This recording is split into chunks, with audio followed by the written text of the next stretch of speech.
Selamat pagi Ibu Bapak, kalian mitra sekalian yang berbahagia. Namo Buddhaya.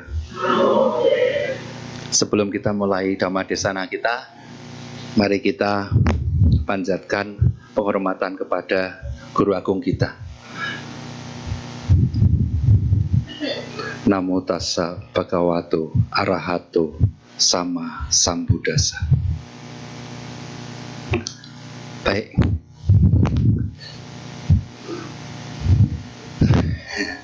Hari ini kita akan belajar selama 1 jam mengenai topik yang agak berat. Siap? Sadu? Ya, wah, kalau Romo Handaka pasti berat-berat gitu ya. Nggak apa-apa ya. Karena saya punya target Bapak Ibu. Setiap kali saya tuh dapat kesempatan untuk berbagi dhamma seperti ini, kan langkah-langkah ya. Langkah-langkah loh, kita bisa ketemu ya. Anda setiap minggu ke sini, saya setiap hari kemana, Anda kemana juga. Happening untuk bertemu itu tidak mudah. Belum tentu kita ketemu setahun lagi, 2 tahun lagi, ya kan? Ya, tadi saya bersama Om saya, Om Joni. Saya tanya, Om, kapan terakhir ke sini? Om Joni mana Om Joni? Nah, di belakang Om Joni ya. Om Joni, kapan terakhir ke sini?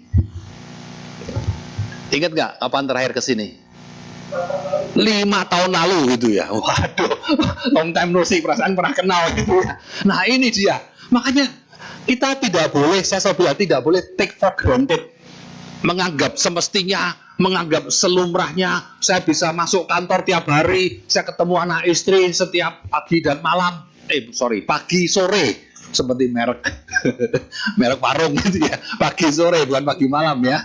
Nah, seperti itu. Jadi belum tentu kita bisa ketemu tiap saat itu. Ketika kita ketemu tiap saat, kita lupa bahwa sebetulnya bisa bertemu aja itu sudah suatu berkah, suatu keberuntungan. Suatu orang bilang kebetulan demi kebetulan demi kebetulan. Ya, itu namanya keberuntungan gitu ya. Nah, tidak boleh take for granted terhadap apapun atau menganggap semestinya, sewajarnya, selumrahnya. Enggak. Ini semua butuh usaha. Usaha untuk saya ke sini, Bapak Ibu usaha ke sini, ya toh, dan kebetulan ketemu lagi. Oh, pas gitu ya, kejodohan gitu ya. Nah, jadi makanya setiap momen tuh saya gunakan semaksimal mungkin Ibu Bapak untuk memberikan sharing-sharing dhamma yang sulit-sulit. Kenapa nggak mudah-mudah saja? Yang mudah-mudah mah sudah biasa, ya kan? Anda belajar dari orang lain gampang, Anda baca sendiri juga bisa. Kalau mudah buat apa? Buat apa saya kasih tahu ceramah kalau Anda semua sudah tahu? Ujung-ujungnya paling-paling dana, paling-paling sila, paling-paling suruh rajin meditasi, rajin ke wihara. Ya itu mah nggak usah dengar dari Romo siapapun juga bisa ngerti. Jadi tugas kami itu berat Bapak Ibu. Sebagai duta dhamma kami itu semacam kayak terdesak, tertuntut, terpaksa gitu ya. Harus memberikan sesuatu yang over the top.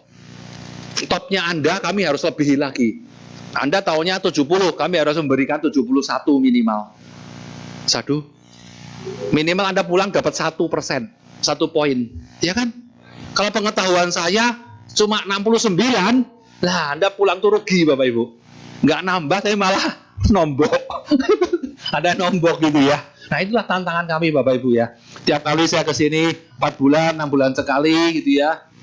Atas jasa Romo Sarwan yang selalu rajin undang Handaka ke sini. Nah, saya bikin slide-nya tuh serius. Wah, ini untuk umat-umat PPDS yang pandai-pandai, yang sering dapat materi dhamma dari guru-guru hebat gitu ya. Jangan sampai Anda tuh pulang itu rugi.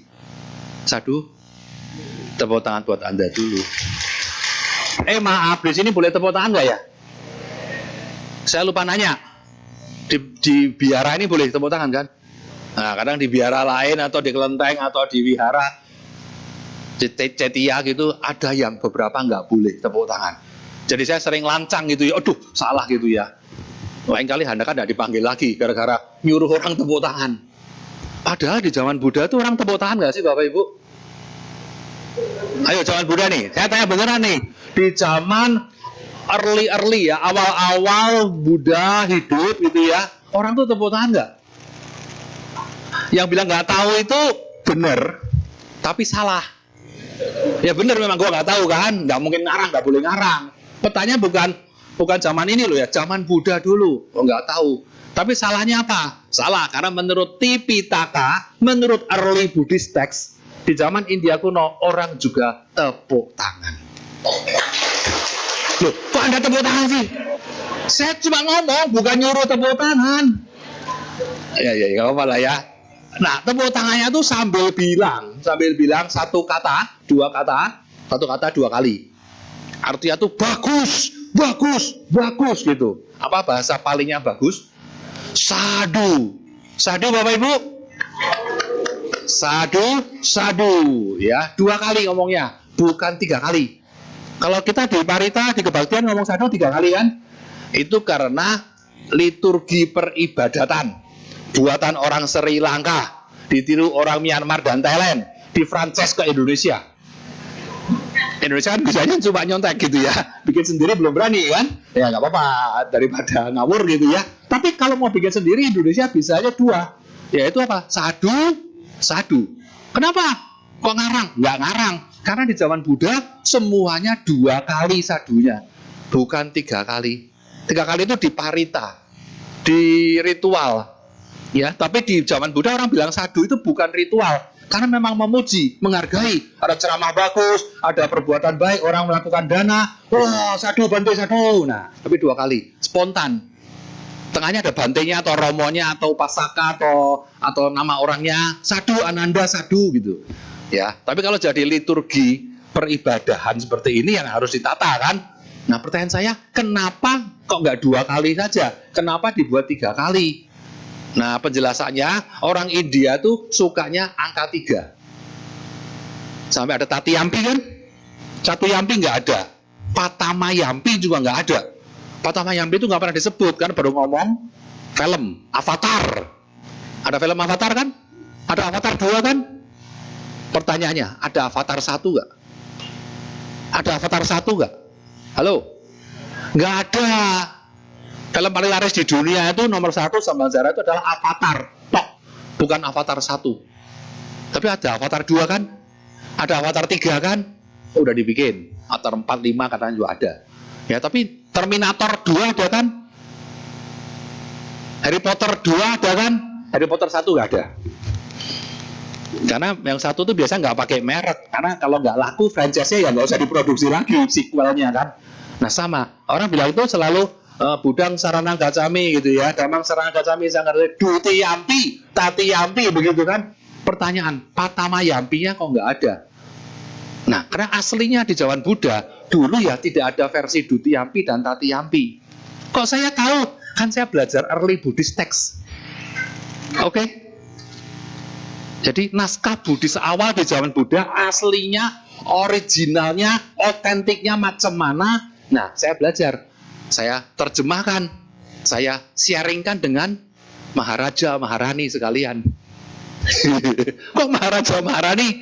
Bukan Bapak Ibu. Di early Buddhist text ngomongnya bukan Bapak Ibu, ngomongnya Maharaja, Maharani.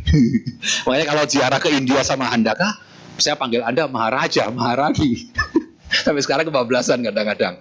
Ya, saking hormatnya ya, Maharaja, Maharani. Ya, kalau enggak ya upasaka, upasika seperti itu. Ya, jadi ini hal-hal fitur-fitur kecil. Bukan untuk mengkoreksi yang sudah baik saat ini, tapi minimal Anda tahu, oh aslinya zaman Buddha dulu tuh orang ngomong ya sekali saja gitu loh. Nggak pakai Budang Sarana Gacami sekali aja, nggak pakai Dutiyampi, Tatiyampi. Tapi sekarang untuk keperluan peribadatan, parita, liturgi, keseragaman, konsistensi, kebaikan-kebaikan lainnya, mengenang 3. Kenapa? 3 itu Buddha, Dhamma, Sangha. Ya, 3 ratana, 3 pelindung, 3 apa tuh? Misalnya 3 nih. 3 mano waci kaya. Nah, pikiran, perkataan, perbuatan. Saya mengucap sadu secara pikiran, mano secara waci, ucapan, secara kaya, secara tubuh pun saya sadu, sadu, sadu. Nah, itu lambang 3, artinya seperti itu. Sadu. Aduh, kadang-kadang di early Buddhist text juga cuma 1 kali. Kalau nggak terlalu heboh, 1 kali, sadu, Bante. Nah, seperti itu. Kalau selesai acara, wah heboh, sambil tepuk tangan, sadu, Bante, sadu, gitu ya, mantap. Terus ngomongnya juga bukan loyo begitu, bukan sadu, sadu, sadu. Itu syahdu, Bapak Ibu. syahdu lebih cocok mungkin ya. Nah ini joke aja ya. Tapi ngomongnya semangat. Orang India tahu sendiri kan ya. Gitu ya. Sadu ya, gitu kan. Nah seperti itu. Tapi kok kerasa gimana gitu kalau di wihara gitu ya. Karena hanya masalah pembiasaan. Hidup ini hanya masalah pembiasaan Bapak Ibu. Life is just a matter of getting used to it. Ini pura-pura bahasa Inggrisnya begitu. Ya kan. Jadi baik dan buruk pun hanya masalah pembiasaan dan kebiasaan. Tadi Om di belakang bilang, orangnya luar biasa ya. Luar biasa kenapa Om? Kalau maju ke panggung nggak ada gemetar-gemetarnya, takut-takutnya, grogi-groginya, nggak ada Romo ya. Romo luar biasa. Om, saya bukan luar biasa. Saya ini cuma sudah biasa. Kok nggak tepuk tangan? Kalau orang yang bilang luar biasa, Anda selalu tepuk tanganin. Orang bilang low profile pura-pura rendah hati begini sudah biasa, Anda nggak tepuk tanganin. Makanya gue jadi malas merendah hati. Haiya, mendingan gue luar biasa. Atau kan tepuk tangan kan, ada di curang gitu loh. Saya nggak ngajarin luar biasa, saya ngajarin sudah biasa, low profile, nggak ada yang muji. Ya tuh, makanya Anda tuh senang memuji sesuatu yang kelihatan wah. Kelihatannya mewah. Orang yang low profile, rendah hati, nggak banyak bicara, Anda nggak pernah puji. Padahal yang dipuji para Buddha dalam early Buddhist text adalah orang yang tidak banyak bicara, tapi banyak bekerja, banyak berlatih. Itu dipuji nomor 1. Ya, Sadu. Nah itu maksud saya. Kok nggak tepuk tangan? Untuk minta tepuk tangan itu tidak perlu harus pakai gegap gempita Bapak Ibu. Saya ceramah berapi-api ini bukan gaya asli saya, bukan gaya otentik saya.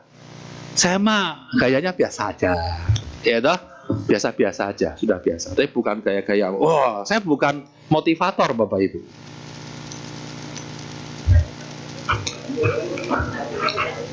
Baguslah, bagus. Anda nggak usah tepuk tangan dulu loh. Ya motivator itu baik juga gitu. Tapi saya juga bukan provokator. Bedanya Pak, provokator itu adalah memotivasi untuk provoking. Provoking itu sesuatu yang negatif biasanya. Konteks penggunaannya. Saya juga bukan provokator. Iya kan? Tapi apa ya? Nggak tahu lah. Saya nggak usah pakai istilah aligator, predator, koruptor. Nggak usah pakai kotor-kotor itu nggak usah. Biasa aja lah. Ya. Nah ini paling-paling yang bagus nih. Saya punya program baru nih. Ngelantur dikit. Zero to Hero. Nah tadi itu zero itu yang 00 aja biasa aja di balik layar nggak usah kelihatan. Tapi sebetulnya hero, pahlawan tanpa tanda jasa. Kok bisa orang 0 kok bisa jadi hero? 0 itu 0 egonya, nggak perlu tampak, ya. Tapi perbuatannya does matter. Yang bekerja, yang bermakna, yang berarti adalah perbuatannya menjadikan dia hero. Ya, ini program baru kita, sederhana. Nanti info didapat di luar. Barang bekas Anda daripada nggak kepake, daripada menu-menuin rumah, yang layak pakai, layak jual, bisa didonasikan ke program ini, ke ini JSC, Joni Salim Community. Nah, bekerja sama dengan Yayasan Cancer Care, barang Anda kita sulap jadi uang, wow, dijual, resell. Ya, untuk reduce, reuse, recycle, kita resell. Ya, resell duitnya sedikit-sedikit lama-lama menjadi Buddha. Oh, Buddha masa bukit. Ya kan jadi Buddha gitu kan. Nah, duitnya sedikit-sedikit lama-lama jadi Buddha. Nah, untuk tolong orang cancer dan penyakit-penyakit lainnya juga. Ya, Sadu. Nah, barang pegangan tepuk tangan sekarang. Tepuk tangan ya. Nah, ini mumpung hari ini hoki, saya hadirkan bersama Anda Om saya, Om Joni Salim, seorang yang hero tapi tidak terkenal, zero, namanya tidak terkenal. Kalau Handaka kan terkenal gitu ya, narsis sedikit. Kalau Om Joni nggak terkenal, sorry Om nggak terkenal Om, tapi nanti di sini jadi dikenal, ya Om ya. Nanti Om Anda bisa tanya uangnya mau kemanain, barangnya dikemanain, barangnya ada di balik sini semua. Itu sudah ada di lebih dari 20 kota, dulu Bapak. Ya, Jakarta Utara nih, wah barangnya mungkin bagus-bagus ya. Ya, dibuang sayang juga, jangan dibuang. Dibuang ke Om Joni Salim aja, ditampung nanti diberdayakan. Sadu. Oke, mari sumbangkan barang bekas Anda untuk membantu para pejuang kanker. Nggak salah kan? Saya takut salah nih. Pakaian, mainan, boneka, tas, sepatu, korden, spray. Kalau buku gimana? Kalau buku nggak terima, timbangannya rendah, awas kirimnya mahal katanya. Iya, nah tolong kirim aja. Untuk dana bagi pejuang kanker, membantu ekonomi banyak orang, ya kan banyak orang jual beli dibantu ya. Banyak orang tidak mampu beli barang-barang bagus Anda, nah, tapi thrift apa bekas atau barang-barang loak gitulah gitu ya, bisa membantu ekonomi banyak orang dan juga pelestarian lingkungan. Ya, demikian sekilas pariwara. Tepuk tangan dulu buat Om Joni. Om Joni di belakang ya. Om Joni angkat berdiri. Om Joni berdiri. Nah, itu tepuk tangan ya. Itu hero kita ya. Pahlawan tanpa tanda jasa. Zero, tapi hero. Mantap Om. Om siap dikeroyok 300 orang nanti Om ya. Barang bekasnya muat nggak rumah Om nanti ya. Oke, hari ini kita akan belajar tentang early Buddhist text. Apa nih? Agak sulit ya Bapak Ibu ya. Saya akan cepat. Mulai dari di zaman Buddha dulu ada yang namanya 16 Mahajanapada. Apa itu? 16 negeri besar. Ya, negeri besar. Anda tahunya kan paling cuma 1-2 saja ya. Anda tahunya misalnya apa tuh? Misalnya Kasih, Anda tahu. Anda tahu apa? Bhutan, Tiongkok, Bangladesh. Oh bukan, itu negara zaman sekarang. Tapi zaman dulu ada Magadha, ada Avanti, ya, ada Gandhara. Sekarang jadi Gandhara jadi Afghanistan gitu ya. Nah, seperti itu. Ada apalagi nih? Angga.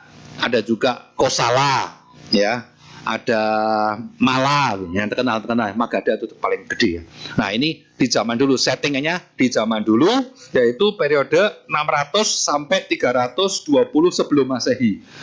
Ya pemerintahannya ini 16 ini berupa kerajaan atau republik. Republik itu berarti bukan sistem dinasti kerajaan, tapi sistemnya pemilu. Jadi mereka voting menentukan kepala suku kita kali ini siapa. Kalau meninggal atau kalau nggak benar diganti voting lagi gitu ya. Itu pemilu republik. Nah bahasa digunakan di zaman itu adalah Sanskerta. Nomor 1 Sanskerta.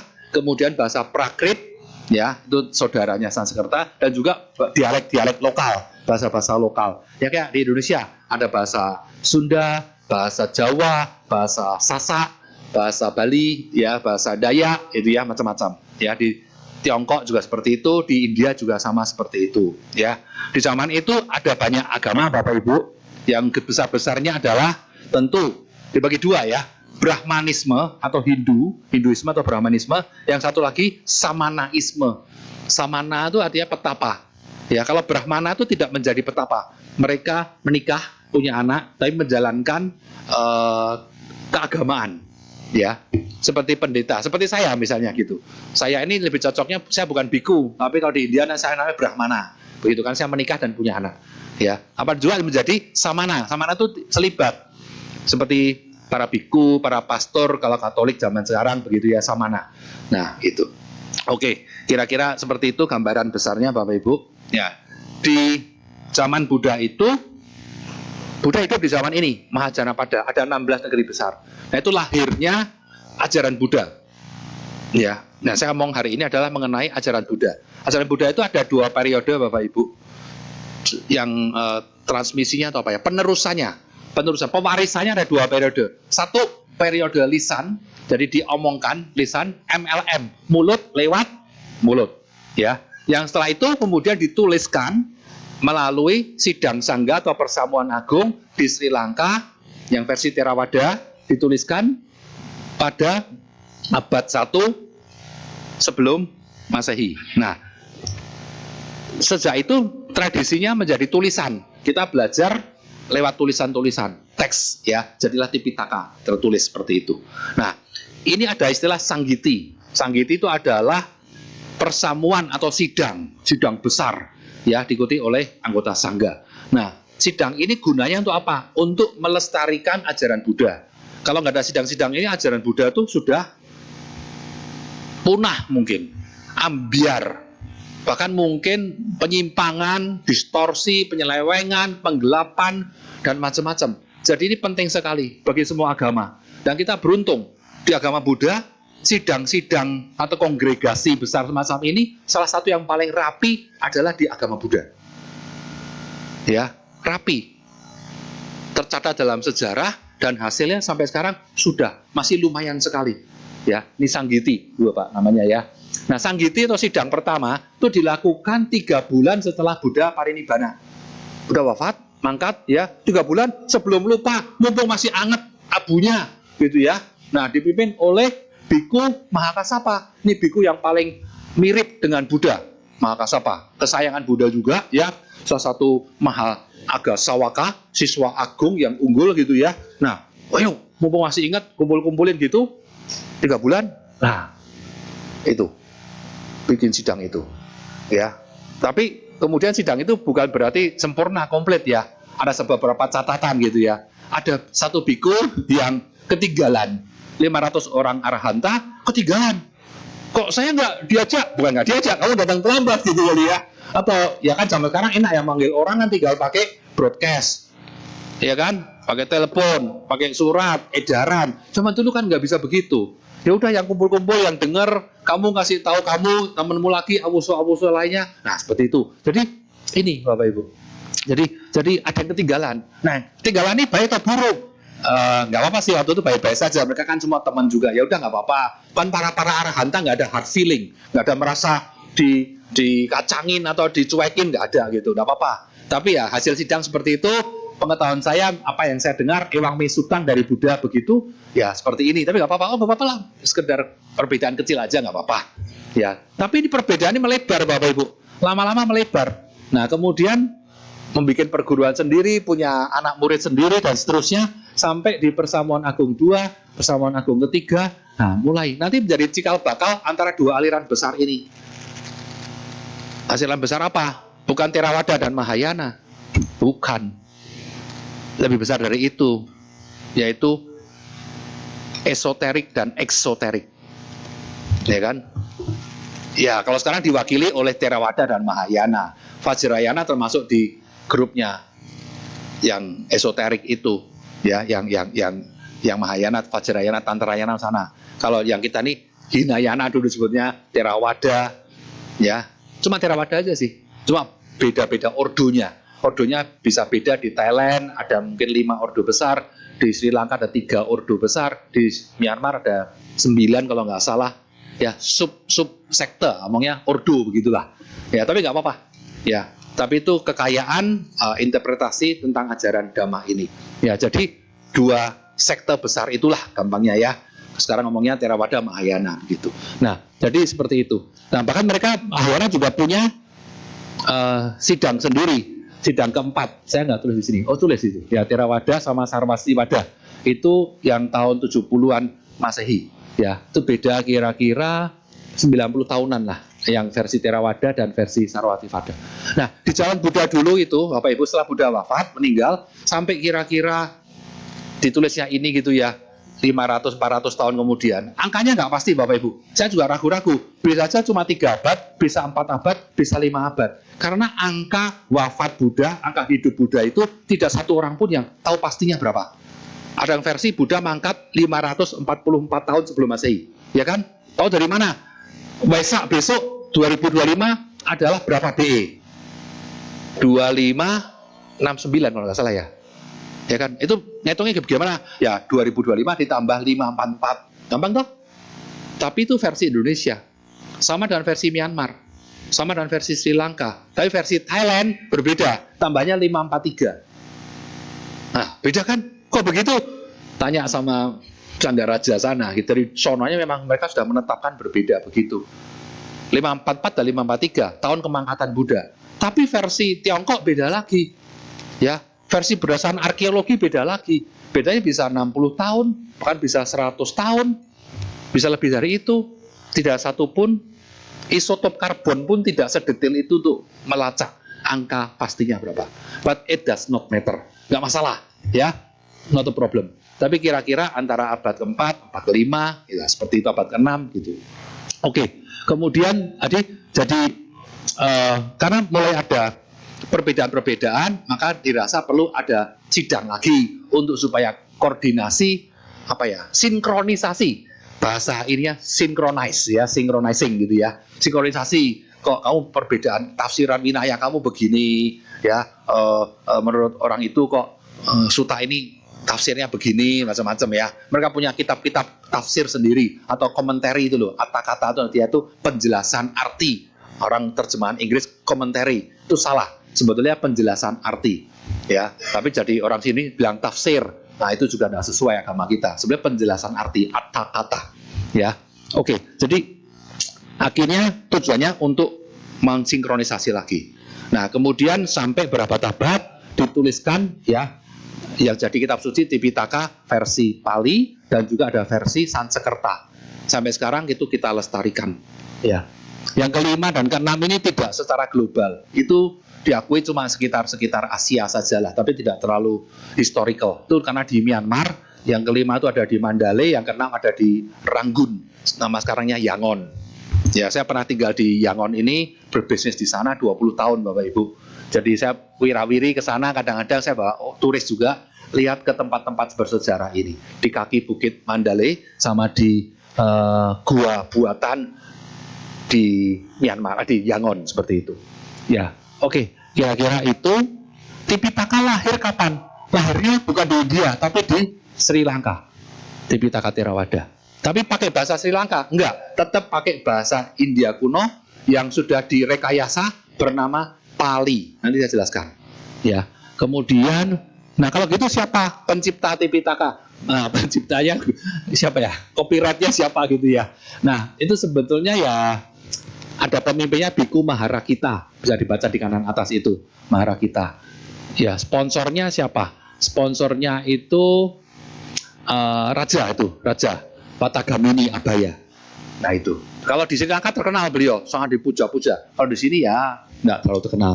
Tapi kalau menurut saya pencipta Tipitaka bukan beliau. Kan beliau yang menuliskan kitab suci Tipitaka. Secara tertulis ya. Tapi Tipitaka, ajaran Buddha ini, menjadi 3 bagian ini, itu berkat Raja Asoka. Karena Raja Asoka yang menambahkan Abhidhamma di Sanggiti ketiga.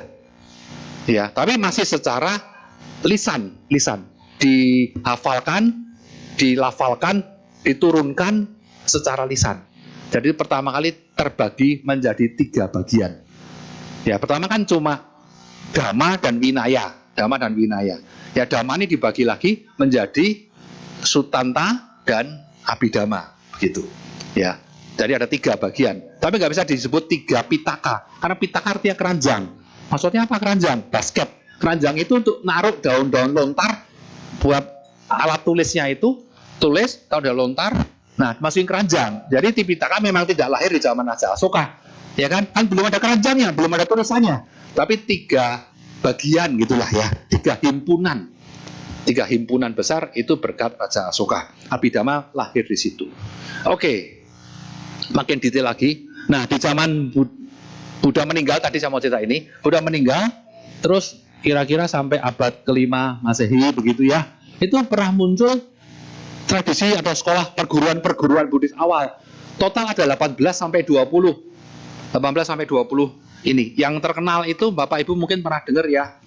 Nah, saya bacakan aja, nggak usah semua. Yang terkenal mungkin pernah dengar sekarang Sarwastivada. Ada lagi Mula Sarwastivada. Ada lagi Mahasanggika.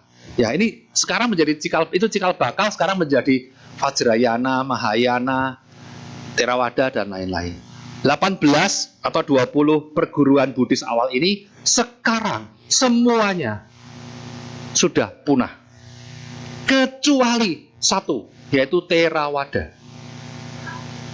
Nah itu, kecuali 1, Theravada. Ya, Anda bisa baca. Nah, itu asalnya dari Tamba Paniya, asalnya lagi-lagi itu dari Wibajawada.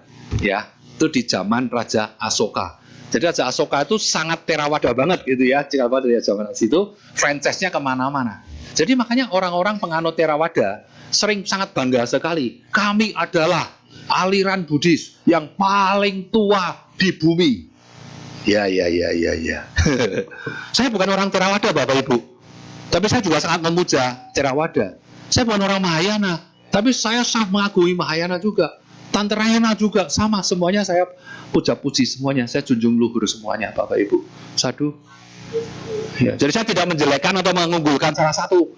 Enggak, ini ngomong sejarah. Saya ngomong anggap aja sebagai arkeolog Buddhis, Indiana Jones gitu ya. Bukan sebagai umat Buddha, hanya ada sentimen. Wah, saya lebih senang Theravada. Oh ya, bagi yang belum tahu, saya sering dianggap orang Theravada. Padahal saya orang biasa saja, bukan orang Theravada gitu ya. Karena gara-gara saya menerjemahkan kitab suci Theravada kanon Pali dari bahasa Pali ke bahasa Indonesia. Ada beberapa di depan bisa Anda ambil gratis bukunya Bapak Ibu. Dari 34 kanon Pali saya sudah terjemahkan 15. 16 sekarang jalan 16 judul. Sudah lebih dari 10.000 halaman. Kok enggak tepuk tangan ya? Oleh karena itu saya dianggap, wah ini orang Theravada. Itu enggak lah, saya umat Buddha biasa saja. Kebetulan bisa ngerti bahasa Pali, mau kerjain di Pitaka. Tapi saya juga terjemah kitab Sanskerta, Sutra-sutra Borobudur pun saya terjemahkan bahasa Sanskerta. Oh iya, itu kan Mahayana, itu Tantrayana, Vajrayana. Ya kenapa emangnya? Saya ini ahli bahasa, bukan ahli agama saja gitu loh ya. Ahli bahasa, netral. Ya, kalau Anda terlalu fanatik, Pali adalah Theravada, Theravada adalah Pali, Anda lebih keterlaluan lagi mengatakan bahwa Buddha adalah Theravada, itu Anda over the top. Anda sudah keterlaluan. Buddha, apa sektemu? Itu sama dengan mengatakan Tuhan, apa agamamu? Nah itu kan aneh. Waduh, gimana jawabnya ya? Sama Buddha, apa sektemu? Wah ini susah. Nah, ada orang mengklaim Buddha adalah Mahayana, Buddha adalah Tantrayana, Buddha adalah Theravada. Nah ini sudah tidak ada dasar sejarahnya juga Bapak Ibu. Ya Buddha adalah Buddha, gitulah ya. Buddha tidak menciptakan semua ini maksudnya. Ya jangan salah pengertian ya. Jadi kita belajar sebagai seorang yang ilmuwan gitulah. Ya. Oke, jadi Theravada memang diakui silsilahnya paling tua, paling luhur. Bukan paling luhur, paling sepuh, paling Tera itu artinya sesepuh ya, paling senior gitu. Saat ini gitu ya. Tapi zaman itu ya junior. Karena munculnya juga pada zaman Asoka, ya kan? Tapi sudah nggak bertahan.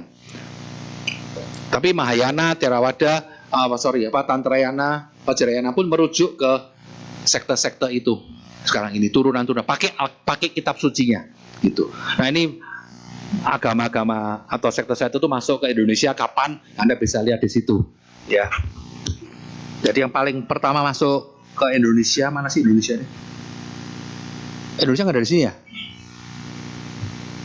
Nggak ada ya?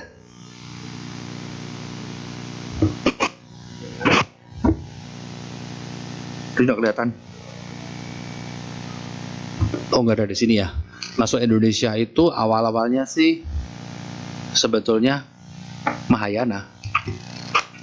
Kemudian diikutin dengan Vajrayana, kemudian baru Theravada masuk Indonesianya ya. Nanti saya lengkapin sini. Oke, sekarang nah, kita ngomongin apa sih? Early Buddhist Text itu saya singkat menjadi EBT. Ya, biar gampang ya. Ini katanya akan menjadi populer dan sudah cukup populer secara global saat ini. EBT. Ini bukan sekte baru. Saya disclaimer dulu. Bukan yana baru, bukan sekte baru, tapi adalah suatu sinergi yang sangat komprehensif dari semua tradisi Buddhis yang eksis sampai saat ini. Ini bagi saya adalah suatu hal yang sangat ideal. Idealnya mempersatukan sekte-sekte agama Buddha itu pakai istilah EBT ini. Bagaimana mungkin Theravada bisa bersatu Mahayana dan Tantrayana? Ada yang pernah mempersatukan menjadi satu brand, namanya Buddhayana. Pernah dengar ya Buddhayana ya? Buddhayana itu cuma ada di Indonesia Bapak Ibu. Inisiatif dari Yang Mulia Ashin Jinarakita, which is very good in the spirit and in the practice also very good. Tapi namanya Buddhayana. Merek, Buddha itu merek, ya, merek. Bagus, sadu-sadu banget. Nah, tetapi ya tetap aja gitu ya.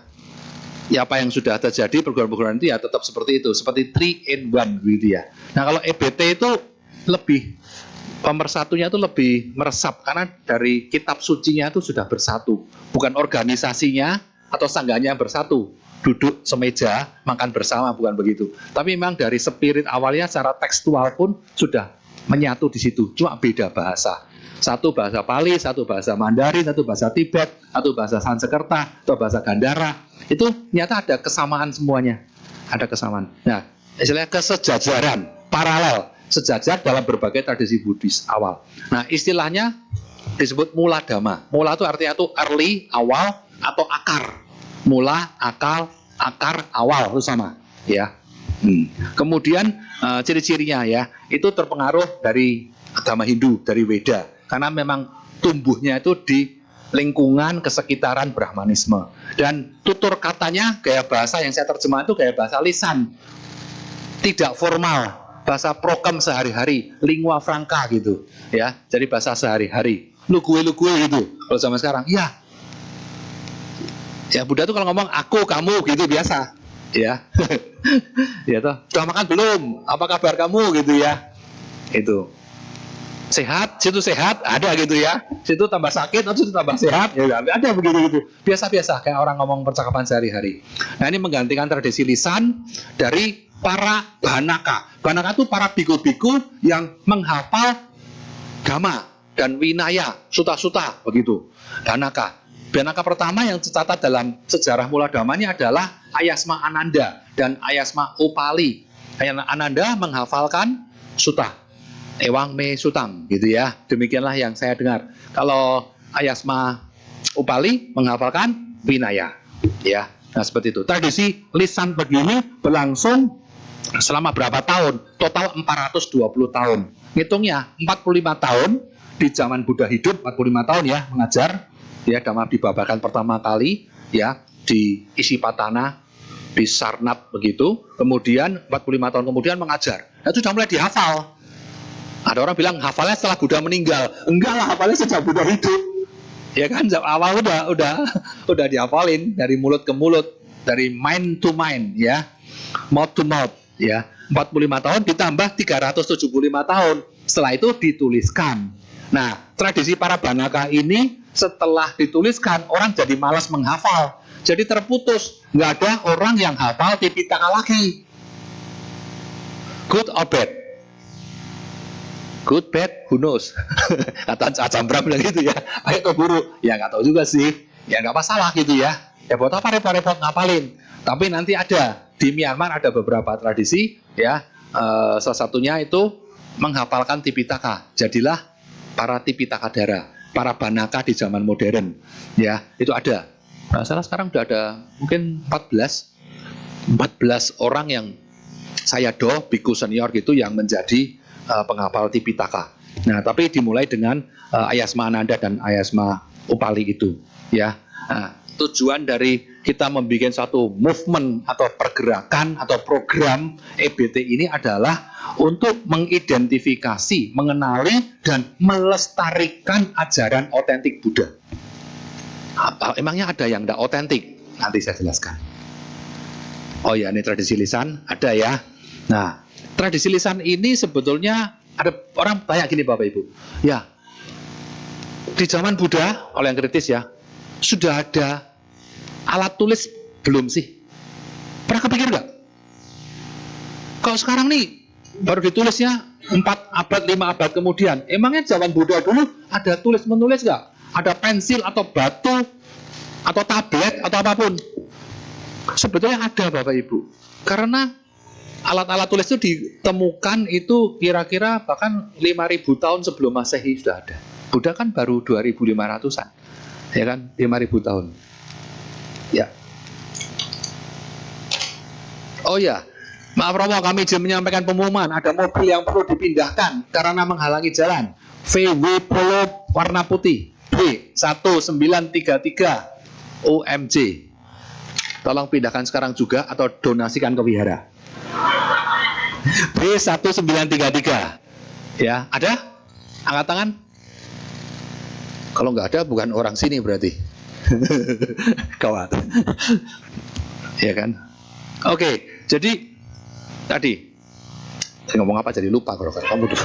Sampai di mana? Sampai di mana? Saya mau ngetes Sampai di mana? Alat tulis. Alat minum dulu. Udah ada. Tapi kenapa nggak ditulis? Kalau saya lahir di zaman Buddha Bhagawan ngomong apa? Saya kan ingat-ingatnya parah dia ya. Saya tulis loh. Kalau perlu saya grafir di daun-daun di di pohon-pohon, di batu-batu saya pahat gitu ya. Oh, penting loh ya. Oh, tapi kenapa enggak? Karena ini ironis Bapak Ibu ya. Karena tulis-menulis itu bukan jadi tradisi saat itu. Menulis itu dianggapnya kemewahan banget mungkin misalnya. Itu seperti zaman dulu penemuan komputer pertama kali. Sudah ada komputer, tapi saya belum punya komputer. Ibu bapak yang punya komputer mungkin 300 orang, cuma 1-2 orang saja. Beli komputer malah, ngapain beli komputer? Kan gue nggak pernah, bukan orang kantoran, nggak pernah mau ngirim-ngirim apa, nggak pernah desain-desain apa. Kalau sekarang, hari gini lu nggak punya laptop, lu nggak punya ini alat device ini, gadget ini, gimana banget gitu ya. Memang dulu orang nggak punya komputer tuh nggak apa-apa. Kalau sekarang nggak punya laptop kan dianggapnya jadul banget gimana. Nah zaman dulu orang nggak nulis tuh nggak apa-apa. Makanya Buddha selalu bilang, kalau ceramah itu perhatikan baik-baik. Saya akan bicara. Kenapa? Listen, pay attention. Ada istilah pasang telinga di kitab suci itu bilang. Pasang telinga. Pasang telinga itu ya maksudnya harfiah. Pasang telinganya, jangan dicopot telinganya. Dihafalkan. Ya. Nah jadi makanya orang kuat-kuat sekali memorinya. Hafalan terus. Ya. Tapi ada kelemahan dong. Kalau dihafalkan, kalau ada yang keliru bagaimana?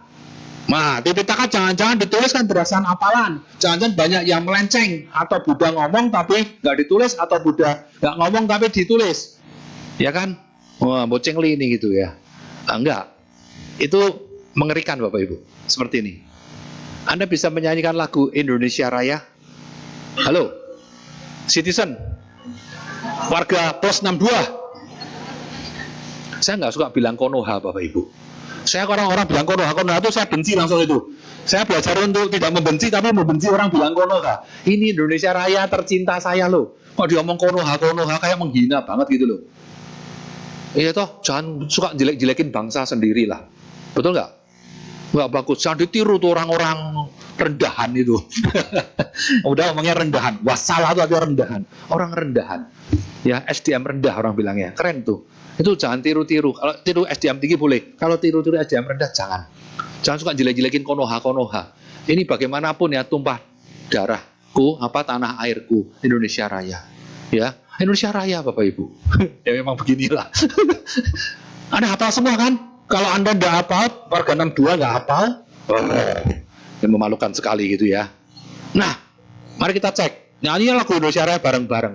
Terus sebelah Anda ini nyanyinya itu ada satu kata yang salah. Anda tahu nggak? Ya toh? Misalnya hiduplah Indonesia Jaya. Nah, udah salah. Kok kamu Jaya sih? Betul apa? Raya. Oh iya. 300 orang lainnya bilang Raya, ini saya sendiri. Waduh, lu nggak salah. Oh iya, maaf. Belajar lagi. Ya kan? Nah, salah satu kata aja ketahuan karena tradisinya lisan. Cek tiga. Baca parita sama-sama lah. Namo tassa bhagavato arahato, semuanya benar. Kalau ada satu kata keselio aja, nggak hafal, Anda mendingan diem. Ya toh, mau apa itu? Diem aja. Follow lagi, ingat lagi, follow lagi. Nah begitu. Ya toh. Karena kalau begitu Anda ngarang sendiri, kelihatan malah memalukan. Ya toh. Nah begitu. Makanya tradisi lisan ini sangat kuat sebetulnya, sangat kuat, sangat nggak mungkin salah. Karena begitu salah, pok langsung, langsung dibeleki, langsung tampar teman-temannya. Wih, salah tuh. Tapi kalau Anda nulis karepmu sendiri malah bisa salah. Buktinya nanti ada horor-horornya di belakangan. Banyak sutta yang Buddha tidak ngomong tapi tertulis dan saat ini sangat populer. Banyak winaya yang Buddha tidak berlakukan tapi ditulis seolah-olah dari Buddha, otentik, original, ya, asli, mula, early, jadi tradisi sampai sekarang. Ini horor Bapak Ibu. Nanti saya kasih tahu. Makin lama makin horor. Maaf. Ya. Jadi itu aman. Sebenarnya tradisi lisan itu aman. Coba kelemahannya yang mampu hafal ya cuma segelintir. Kalau beliau para banakani meninggal dunia, wah parah kita ya. Wah muridnya tuh, wah siapa cuma sepertiga, siapa cuma seperempat, gawat.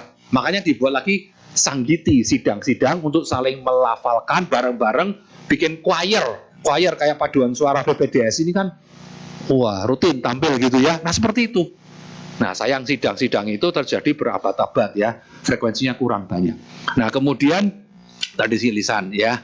Kemudian apalagi? Ya, sudah, ini ada 14 biku Myanmar, sudah saya jelaskan tadi ya. Satu, yang pertama ini Minggun Sayadaw. Nah, saya pernah ke makamnya, ada di seberang sungai sana gitu ya. Beliau ini di makamnya saya namaskara, saya terharu sekali. Wah, terharu sekali ya. Orang hebat banget. Beliau ini tercatat di Guinness Book of Record pada sidang yang ke-6 itu ya, di Yangon itu, karena mampu menghafalkan 16.000 halaman. Ya, Tipitaka itu ya, istilahnya adalah eidetic memory. Nah, eidetic memory adalah kemampuan untuk memproyeksikan dan memvisualkan itu materi-materi atau tulisan-tulisan yang diingat. Itu namanya eidetic memory atau photographic memory gitulah. Beliau itu tidak membaca. Jadi sebetulnya kayak men-scan. Misalnya teks begini Bapak Ibu ya. Kan Anda harus hafalkan ya. Jakarta, Jalan Bia, nomor WA sekian, nama Joni. Nah, seterusnya Surabaya, Medan, harus hafal. Nah, beliau enggak. Beliau lihat begini kayak scan. Set. Udah, berapa detik aja nggak tahu. Udah, Bante udah baca.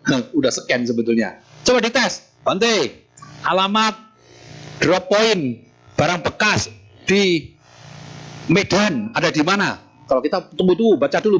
Oh, Gatot Subroto, sekian.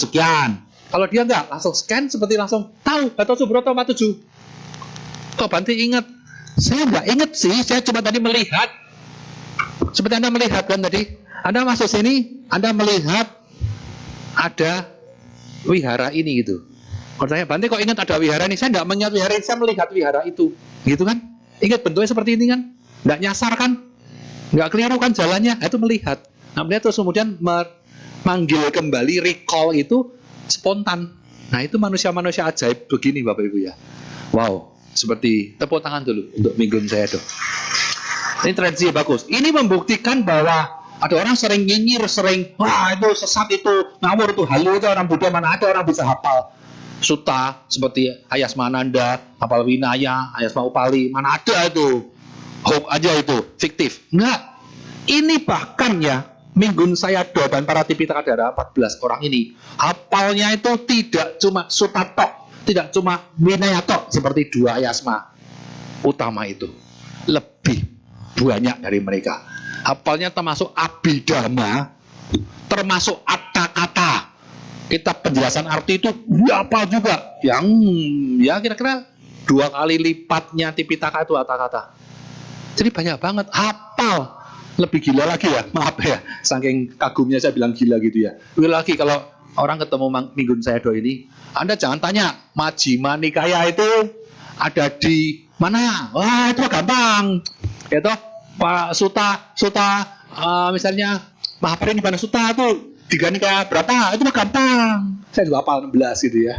Gitu. Tapi Anda tanya, Bante, Anda ngambil langsung salah satu kitab. Nih, misalnya ini, Pugala Panyati. Saya buka nih. Halaman 167 ini isinya apa, Bante? Gila nggak? Beliau langsung bilang, Bapak gitu. Hah? Halaman 167? Ngeri ya? Nah, karena scan, ya kan? Seperti yang ditanya, itu mau emporium tuh mananya wihara Puri Dhamasuka? Oh, langsung tahu lah tuh gampang. Oh, belok kiri, belok kanan, nah, langsung tahu kan? Nah, itu ngeri ya. Itu ada beneran 14 orang lagi yang baru sudah meninggal dunia. Ya paling sekarang hidup masih tinggal 5-6 orang. Ya, nah itu bukti bahwa itu bukan hoax, bukan fiktif, memang real terjadi. Mampu orang tuh menghafal eidetic memory, photographic memory semacam itu. Lanjut, ciri-ciri EBT gimana? Nah, pertama tujuan EBT adalah untuk mengenali ini yang EBT, ini yang bukan. Kemudian yang EBT ini dilestarikan.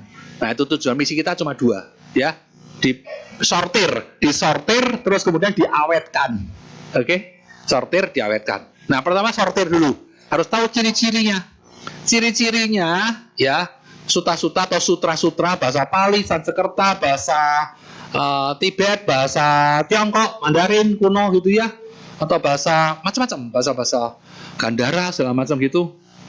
Ya, itu ditemukan kadang-kadang sebagian sudah ditemukan, sebagian belum. Kadang-kadang nanti mungkin suatu hari kita menemukan lagi ada fragmen-fragmen kitab suci kita. Oh, ternyata bagian dari kitab apa, bisa jadi seperti itu. Nah, ciri-cirinya itu rata-rata settingannya itu di India kuno, bukan di alam lain. Ya, itu dia penting. Karena real, ketika Buddha hidup ya di situ. Ya, kemudian realistic, up to date, to the point. To the point itu maksudnya nggak pakai ngalor ngidul, ngomongnya biasa bahasa sehari-hari, to the point. Ya, nggak terlalu nyastra, nggak terlalu bahasa-bahasa sastrawan begitu. Karena bukan tulisan, tapi omongan. Ya toh, omongan misalnya sastrawan kayak siapa ya, W.S. Rendra. Kalau bikin puisi kan bagus banget. Tapi kalau ketemu W.S. Rendra ngomong ya biasa sehari-hari, gitu. Ya, yang ditulis itu yang ngomong sehari-hari ini. Ya, kemudian up to date. Kenapa? Barang-barang di situ, buah-buahan, sayur-sayuran, obat-obatan di zaman Buddha itu zaman sekarang tuh masih bisa ditemukan sebagian besar di Sri Lanka atau di India. Jadi menyenangkan. Misalnya kalau dana kacang, kacang itu ada kacang hijau, kacang merah, kacang kuning, kacang kedelai, lentil itu apa? Lentil, kacang lentil. Kalau bahasa Indonesia apa ya? Palawija, palawija itu ya. Lentil itu apa ya? Kalau sekarang itu ada sering mungdal, mungdal itu ya, pernah beli dulu. Itu kalau ke India ziarah harus beli itu mungdal itu. Kuning-kuning kecil-kecil itu. Nah, itu zaman Buddha sudah ada tuh. Sudah ada dibuat sup, lentil sup bahkan. Nah, itu bahasa Indonesianya apa saya nggak tahu tuh, kacang lentil gitu. Ya, lucu itu ya, tapi enak tuh, murah. Ada yang impor juga, beli di Topet, di Shopee ada Bapak Ibu. Kalau kangen India saya makan itu, kemil. Ya, oke. Kemudian Buddha ditampilkan sebagai orang yang manusiawi, bukan supernatural.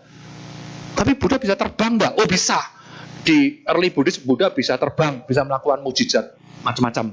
Ya, tapi bukan manusia super seperti Superman gitu nggak gitu ya. Antar galaksi apa tuh enggak gitu ya. Kemudian konsisten sama coherence. Nah itu coherence tuh kelihatan ya konsisten tahu ya, taat sama gitu. Bisa terjadi pengulangan yang luar biasa banyaknya sampai saya terjemahin sampai bosen banget gitu Bapak Ibu. Tapi karena memang inilah konsistensi. Ya, muridnya banyak, saya dengar ini, tapi ngomongnya sama. Nah, itu keren. Kalau Anda baca kitab suci kita, justru Anda bisa bosan. Kenapa? Banyak pengulangan. Ternyata di Ganikaya, ya itu mungkin 15% sama dengan isinya, sutanya persis juga di Anguttara Nikaya dan juga di Sangyutta Nikaya. Nah, seperti itu. Ya, berarti Buddha ngajar di sana konsisten.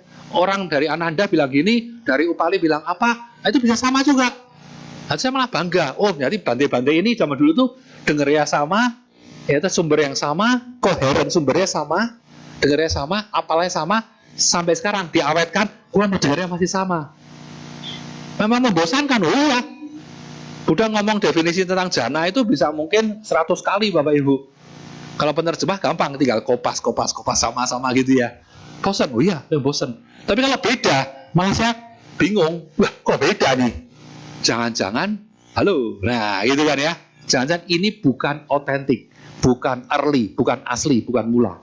Nah itu, nah itulah tujuan kami ya, mensortir.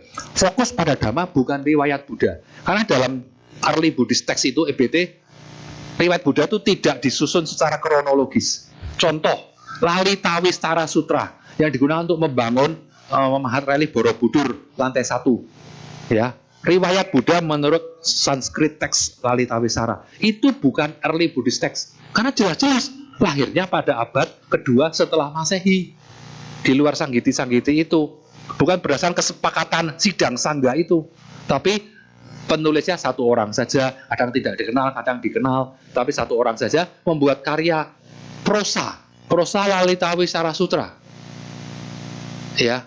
Nah, tapi fortunately atau unfortunately, sayangnya atau bagusnya gitu ya, yang sering kita dengar riwayat Buddha saat ini tuh mengacu pada itu. Contoh, ketika baby Bodhisattva Buddha Tubi lahir di dunia, turun, ingat ya, secara itu ya, turun ke dunia, kemudian diterima para dewa, diserahkan kepada Ibu Maya Dewi, kemudian mamanya, kemudian baby itu jalan kaki toh. Berjalan berapa langkah? 7 langkah. Apa benar begitu? Ayo, lebih dari itu ya, 7 langkah, terus setiap langkahnya muncul teratai. Apa betul ada teratainya? Terus langsung ngomongnya, akulah yang tertua di dunia ini, inilah kelahiran terakhirku, macam-macam itu ya. Nggak banyak sih, pendek-pendek aja itu. Apa betul bisa ngomong? Apa betul omongannya itu? Ayo. Nah inilah, nggak tahu betul. Saya suka jawaban nggak tahu nih bagus. Nggak tahu. Ini orang pinter, orang jenius Bapak Ibu. Dulu Albert Einstein, ya orang Yahudi yang pinter itu, ditanya, Einstein, profesor, ya, prof, itu kenapa galaksi-galaksi begini? Waktu itu dia belum riset, dia bilang nggak tahu. Kamu profesor fisika teori kok nggak tahu gitu? Ya kan saya belum menembusi itu, nanti saya belajar lagi. Tapi gara-gara ditanya bilang nggak tahu tuh dia marah sama diri sendiri. Gua profesor goblok nggak bisa menjawab gini ya, gengsi dia kan. Gua belajar gitu ya. Belajar akhirnya jadi tahu dari rumus ini. Nah, awalnya pengetahuan itu dari kata karena gua nggak tahu. Buddha Gautama pun karena gua nggak tahu. Nak anyang nggak tahu, makanya berusaha untuk anyang. Ketika muridnya kodanya itu tahu, paham, nyahuk, cai gitu ya. Langsung teriak apa? Anyang kodanya. Dijuluki ayah kodanya kan, kodanya yang tahu, yang paham. Nah semua itu dari nggak tahu, tapi jangan berhenti cuma nggak tahu pak, nggak tahu, semua itu nggak tahu terus itu ya, belajar supaya tahu, cari tahu. Tadi ngomong apa? Nah, Beri Buddha, contoh Beri Buddha, ternyata setelah belajar dari EBT, nggak cuma dari Pali doang. Karena saya bukan orang Theravada, jadi ya belajarnya saya bahasa Pali, saya belajar Sanskerta, saya juga bukan orang Mahayana, jadi saya juga belajar bahasa Sanskerta, belajar Pali juga, belajar apalagi ya, saya cuma bisa 2 sih, bahasa yang Kotan, bahasa Gandhara, bahasa yang lain-lain saya nggak ngerti. Ya, Inggris sama Indonesia pasti, Jawa juga ya gitu. Nah, jadi saya bandingkan teksnya itu. Ternyata Bapak Ibu, yang termasuk EBT itu adalah Buddha lahir langsung jalan kaki 7 langkah itu ada di semua tradisi bahasa. Tapi muncul teratai di kakinya enggak ada. Dan parahnya enggak ada di semua tradisi. Dan dari mana adanya lotus 7 lotus itu? Enggak tahu. Enggak tahu. Hambanya juga enggak tahu. Macam mana nih? Ya mungkin tuh karangan di Sri Lanka buat lebay-lebayan. Ya toh. Tapi kok indah. Kok jadi hiasan Waisak bagus. Jadilah tradisi yang lebih kuat karena divisualkan bagus. Apakah baby itu bisa langsung ngomong? Ternyata yes. Ada di semua tradisi, semua bahasa bisa ngomong. Tapi Bapak Ibu, menurut Theravada, bukan Theravada, menurut Pali, saya nggak ngomong Theravada, menurut Pali kanon, bahasa Pali, Buddha ngomongnya pertama adalah aku yang tertua di dunia ini. Kalau menurut Sanskerta, ada 2 macam, Sanskerta itu Lalita Wistara, sama satu lagi Buddha Carita. Menurut Buddha Carita, ngomongnya, ini kelahiranku yang terakhir. Tapi kalau menurut Lalita Wistara, aku adalah penyembuh di dunia ini. Tabib dokter, aku dokter mengatasi penuaan dan kematian. Jadi ada 3 versi. Ngomong sih ngomong, cuma ada 3 versi. Mana yang benar? Nggak tahu. Tapi berusaha tahu. Berusaha tahunya, lah Lalita Wistara kan bukan EBT. Buddha Carita kan bukan EBT. Satu-satu yang EBT dari 3 ini adalah Pali kanon. Jadi kita pakai kategori EBT adalah akulah yang tertua di dunia ini. Tepuk tangan dulu ya. Nah seperti itu kira-kira gampang. Tapi ini baru hal-hal kecil ya. Ini udah banyak sekali. Yang bukan EBT ini sensitif. Jangan ada yang tersinggung ya Bapak Ibu ya. Nah ada evolusi macam-macam, terjadi distorsi atau penyimpangan ajaran, dan juga kalau kita belajar grammarnya itu ada perbedaan tata bahasa dan kosakata. Ya, ada beda-beda dikit-dikit, minor-minor. Acan Bram dulu pernah bikin ilustrasi yang saya suka nih. Acan, gimana bedanya? Ada umat bertanya di Bali waktu itu. Kamu tahu Harry Potter? Itu Harry Potter, tahu Harry Potter? Pernah baca? Belum, saya juga belum pernah. Tapi kira-kira bahasa Inggrisnya modern gitu ya. Anak muda pun senang baca gitu. Nah, kamu tahu buku Inggris terkenal lainnya apa? Shakespeare, Hamlet gitu misalnya. Tahu kan? Nah, itu bahasa Inggrisnya bahasa Inggris arkaik kuno gitu ya. Sama enggak dengan bahasa Inggrisnya Harry Potter? Beda kan? Kalau saya nggak ngerti acan, nah kamu nggak bisa bahasa Inggris, nggak ngerti, ya kan? Kalau orang Inggris tahu nggak bedanya? Anda orang Jawa, Anda bahasa Jawa sekarang, ya toh, kowe karo aku gini gitu, karo bahasa Jawa kuno, bahasa Kawi, tahu bedanya nggak? Orang Jawa tahu, aku orang mudeng sing iki bahasanya leluhur kita, gitu kan? Nah seperti itu, ngerti ya? Indonesia bisa semua, ejaan lama Indonesia baca tahu nggak? Teks proklamasi itu lama gitu kan, tahu toh? Kok bahasanya kuno? Nah, ejaannya beda gitu kan ya. Nah, Anda bisa tahu. Nah, begitu ya. Sama. Nah, kalau kita belajar bisa tahu ya. Contoh yang bukan EBT. Nah, ini serem Bapak Ibu. Jataka. Jataka 547 bahasa Pali. Bahkan bahasa Pali pun banyak yang bukan EBT. Padahal sudah tiwas merasa paling senior, paling lama, tapi ternyata kitab suci Pali pun ya, serem Bapak Ibu. Saya bilang tadi 34 judul kitab suci Pali yang EBT hanya 11 judul. 23-nya bukan otentik sabda Buddha. Wow. Cuma 11 dari 24. Andakah terjemahan berapa? Semuanya. Karena saya sebagai ilmuwan bahasa harus objektif. Ada seperti itu. Tapi bukan EBT, bukan berarti agama, bukan berarti sesat. Tapi bagus juga ya, untuk memperkuat, memperkaya pengetahuan wawasan kita. Kalau nggak mudeng bahasa, Anda baca Jataka doang, pendek-pendek doang nggak mudeng. Tapi kalau ada Jataka dan kata-kata story latarnya jadi lebih mudeng, lebih terinspirasi. Tapi berarti cerita-cerita Jataka tuh storynya asli apa nggak asli, Romo? Nggak tahu gitu ya. Amannya bilang nggak tahu aja daripada kira sok tahu gitu ya. Ya nggak tahu. Kalau ilmuwan sejati bilang nggak tahu, memang ya belum tahu kami gitu. Kemungkinan ya enggak sih. Hewan bisa ngomong gimana tuh? Kelinci bisa ngomong, ya itu kan bisa dongeng, bisa seperti itu. Tapi kalau saya ngomong begini dalam ranah agama kan saya dikira menistakan agama Buddha ya. Nah, takut juga. Makanya serba salah. Kalau jangan direkam, jangan diviralkan ya.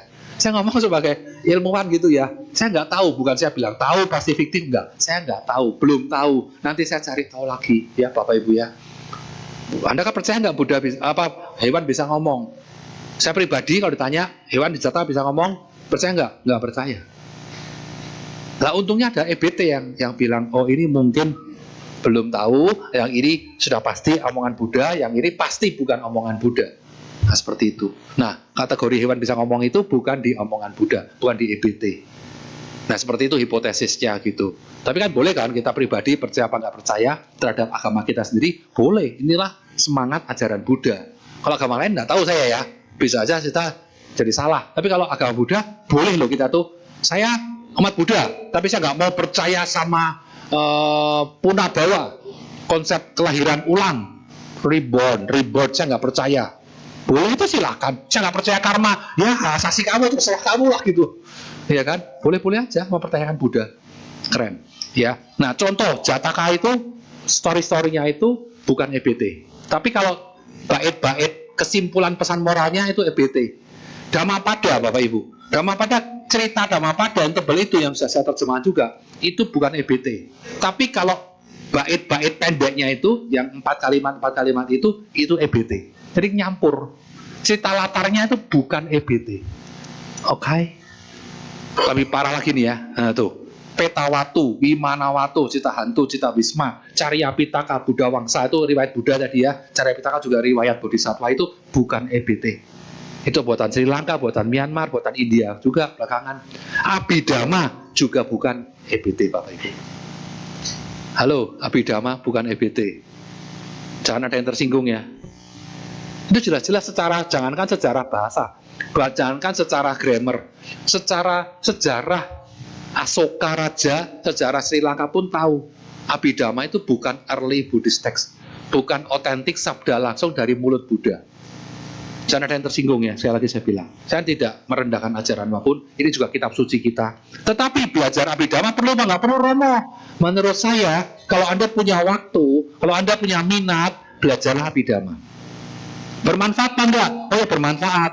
Bisa meningkatkan sadar Anda, bisa meningkatkan kekaguman Anda terhadap Dhamma ini. Wah, Dhamma kok bisa menganalisis pikiran, metafisik, psikologi, sampai kompleks itu. Very good, very good. If you have time. If you are not very very busy, atau Anda cukup senang utak-utik sastra-sastra yang rumit begitu, oke, bagus, silakan. Tidak ada negatifnya sama sekali. Bahkan menunjang pengetahuan Anda, pemahaman Anda terhadap Dhamma, khususnya Sutta Pitaka. Bagus. Saya juga ini belajar enggak? Saya belajar. Kan saya menerjemahkan Abhidhamma juga saya terjemahkan. Yang ngomong ini penerjemah Abhidhamma loh. Ya, dari saya bukan jelekin agama, mau saya junjung tinggi. Tapi saya kasih tahu Anda, ini yang awal, ini yang bukan awal. Ini yang sabda Buddha otentik, yang ini bukan otentik. Tapi semuanya bagus, sesuai Dhamma, bukan adama. Bahkan Vinaya, kebayangan Vinaya, ya itu juga bukan otentik. Ya, tetapi Vinaya yang di kalimat-kalimat intinya itu, ya awalan-awalan itu EBT. Penjelasan-penjelasan dan cita-cita pelatarnya itu bukan EBT. Ya. Nah, sutra-sutra Mahayana yang terbitnya tahun 400 sampai 1000 Masehi ini juga bukan EBT. Tapi apa bagus? Ya bagus, itu kekayaan Buddhis. Harus dilestarikan juga. Kalau Anda terinspirasi bisa menjadi lebih baik, lebih damai, lebih tenang, lebih bahagia, ikutin itu. Tidak ada masalah sama sekali. Itu bagian dari agama Buddha juga. Ya. Jadi enggak Sansekerta, enggak Pali, semuanya ada yang EBT, ada yang non EBT-nya juga. Nah, sumber EBT dari mana? Temuan arkeologi dari zaman sebelum Asoka dan zaman setelah Asoka, ya. Itu utamanya adalah kitab suci Pali, Tipitaka, kitab suci China, itu Tripitaka, Taiso, ya. Kemudian kitab suci Tibet, Kangyur, terjemahan Sansekerta, Pali, Chinese, ya. Dan juga ini fragmen-fragmen atau pecahan-pecahan naskah dari bahasa Sanskerta, Gandhari, ini bahasa Baktrian gitu ya, daerah Yunani sana, Khotan, Prakrit, Tocharian, saya nggak ngerti nih, nggak belajar bahasa-bahasa itu, tapi ada potongan-potongan kecil. Nah itu bisa tahu karena memang ini sama ajaran Buddha juga, sama dengan yang tubuh besar EBT itu di sumbernya, ya. Dan juga dulu sebelum jadi kitab suci ada temuan arkeologi di pahat, di stupa, di pilar seperti ini. Ya, ini kalau ke India jalan-jalan saya ajak Bapak Ibu ke tempat-tempat ini. Ya, di stupa tertua di dunia ada di Piprawa 5 sebelum Masehi itu Buddha wafat. Kemudian reliknya itu kan disimpan oleh suku Sakya. Ada 8 bagian gitu ya. Satu bagian suku Sakya disimpan di situ. Di pot reliknya itu ada tulisannya bahasa Pali, tapi aksaranya Brahmi. Karena bahasa Pali itu tidak punya letter, tidak punya aksara sendiri. Ya, tidak punya huruf-huruf cacingnya itu nggak ada. Jadi bahasa lisan saja gitu ya. Kemudian teksnya nulisnya pakai pinjam aksara Brahmi. Seperti itu. Pengetahuan umum aja. Ya, kemudian ada prasasti Asoka, ya, Sanchi Stupa. Ini bisa dilihat di museum atau di stupa-stupa itu. Nah, ini Tipitaka Pali Bapak Ibu. Saya bilang tadi ada 34 ya. Yang saya kasih merah-merah itu yang EBT. Mari kita hitung 1, 2, 3, 4, 5, 6, 7, 8, 9, 11. Ya, 11 kan? 11. Nah, Tipitaka Pali itu merupakan sumber EBT, Early Buddhist Text, yang paling utuh, paling komplit, paling banyak dibandingkan yang bahasa Sanskerta dan bahasa-bahasa lainnya. Ya, paling utuh. Ini bukan untuk dibanggakan ya, Bu, atau disombongkan, bukan ya. Pengetahuan umum saja gitu loh. Ya, saya tidak bilang, harus baca, wajib baca ini, yang lain jangan, enggak. Semuanya harus dipelajari, ya. Nah begitu. Karena kalau ini wihara netral bagus ya. Kalau saya wihara Theravada bicaranya mereka senang sekali begitu. Tapi kemudian kesenangan mereka sering saya runtuhkan. Karena apa? Yang asli kan cuma 11 Bapak Ibu. Jangan sombong dulu. Yang 23 itu nggak asli. Nah begitu kan. Bahkan Abhidhamma itu nggak ada yang bondol merah Bapak Ibu. Iya kan? Nah bahasanya Avanti, tata bahasa Avanti dan Magadha.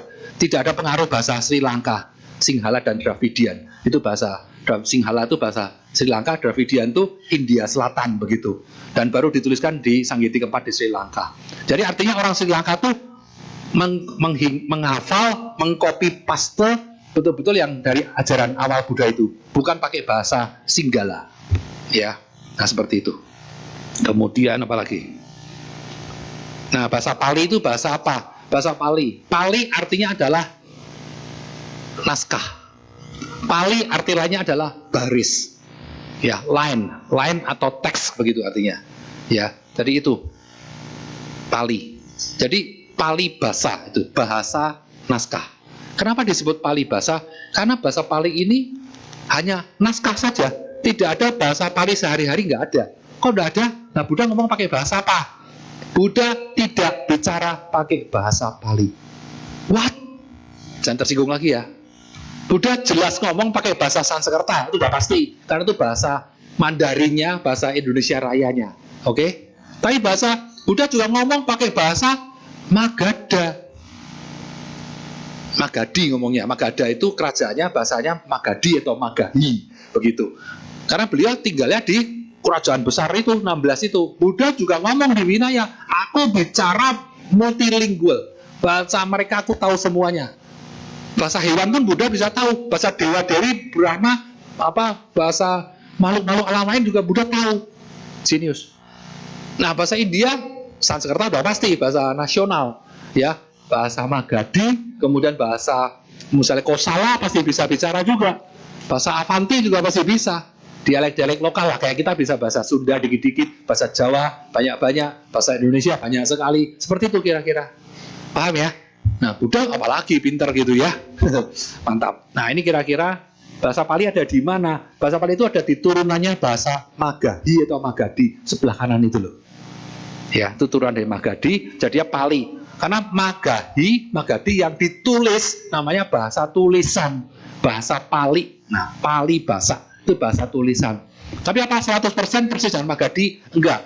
Kata para ahli arkeologi bahasa itu paling-paling 90%. It's okay lah, ya. Tapi cukup signifikan mewakili karena rekonstruksi bahasa. Bahasa Magadhi itu ketika 4 abad, 5 abad setelah mau dituliskan sudah punah, Bapak Ibu. Sudah punah. Seperti Jawa kuno, bahasa Kawi kan sudah punah. Tapi ada beberapa yang masih bisa ngerti dikit-dikit. Nah, itu kita rekonstruksi. Rekayasa linguistik. Jadilah bahasa Pali.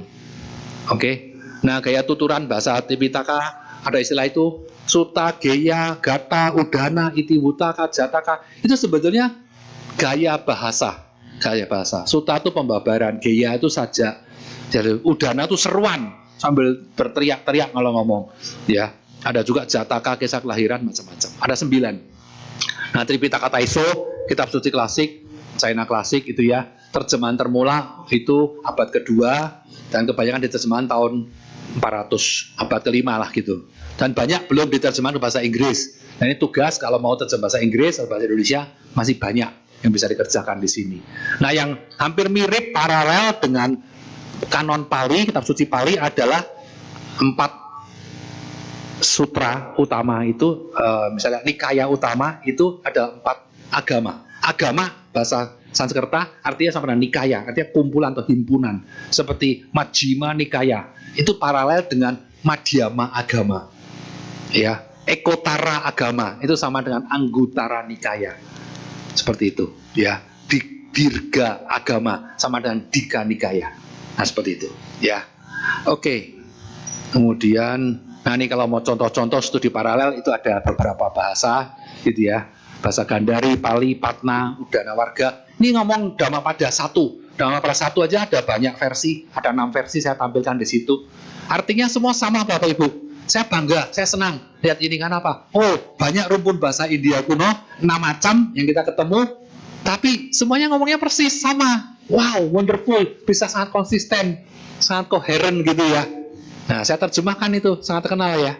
Hal-hal didahului pikiran, dipelopori pikiran, diciptakan pikiran. Jika dengan pikiran keruh, berbicara atau berbuat, maka penderitaan mengikutinya bagai roda membawa jejak. Nah, ini terjemahan harfiah saya dari bahasa Pali ke bahasa Indonesia. Anda cocokkan dengan Dhammapada di rumah Anda. Pasti berbeda. Ini challenge bagi saya dan bagi Anda. Cocokin, foto cocokin, pasti berbeda. Karena saya terjemah langsung dari Pali secara setia, secara faithful, secara loyal, secara literal, secara harfiah. Nah, seperti itu Bapak Ibu. Hati-hati sekali saya menerjemahkan ini. Ya, kalau tidak hati-hati, saya takut saya malah berbuat karma buruk. Salah terjemahkan, kalian ikut terjemahan saya yang salah, kalian jadi bertindak salah gara-gara baca terjemahan saya, amsyong sayanya. Ya, ini bahkan Buddha bilang bisa menyebabkan perpecahan sangga. Apa sebabnya perpecahan sangga? Menjelaskan adama sebagai dhamma, dhamma sebagai adama. Ya, awinaya sebagai winaya, winaya sebagai awinaya. Nah, bolak-balik salah kaprah seperti ini. Ya, nah ini baca sendiri. Ini karma buruk yang sangat berat, garuka, aku salah kama, perpecahan sangga. Ya, kalau salah terjemahan aja. Makanya saya tuh sering merinding, sering takut, sering nangis, sering terharu Bapak Ibu kalau menerjemahkan proses itu ya. Sebelum datang ke sini saya menerjemahkan Tipitaka. Sepulang dari VPDS ini saya kembali ke laptop saya menerjemahkan Tipitaka. Satu hari saya 8 jam menerjemahkan Tipitaka. Kok nggak tepuk tangan ya? Nah gitu loh. Saya butuh vitamin kadang-kadang gitu ya. Vitaminnya tepuk tangan begitu loh. Kadang saya tuh nangis Bapak Ibu. Saya ngantuk-ngantuk kayak semuanya gitu ya. Saya mikir negatif, marah-marah datang nih. Godain datang. Aku ngerjain begini susah payah. I give my life. Aku korbankan hidupku, serahkan hidupku, persembahan hidupku untuk Tipitaka nih. Ono gunane apa ora sih? Dibaca nggak sih? Tadi di luar saya bagi-bagikan bukunya. Orang dijual bukunya Tipitaka nggak ada yang beli. Kalau dibagi gratis mendingan ada yang mau ngambil gitu ya. Ya kan, karena membosankan sekali mungkin. Gitu. Terus saya selalu bilang, ini terjemahan saya loh, tolong lo, please lo. Langsung dari tangan saya sendiri nih, saya tangan nih, perlu gitu ya. Oh iya, baru mau dia. Saking saya berusaha memotivasi orang gitu ya. Please. Ya buku lain Anda baca bagus. Tapi Tipitaka tuh harusnya wajib. Ya, umat beragama lain kan luar biasa. Oh, punya kitab suci masing-masing. Punya satu rumah bukan cuma satu kitab. Punya 5, punya 3. Kita satu pun nggak punya. Hayal. Macam mana Anda dia? Ini tokoh-tokoh yang terkenal di dunia. Ya toh? Yang siapa nih? Yang Anda kenal siapa?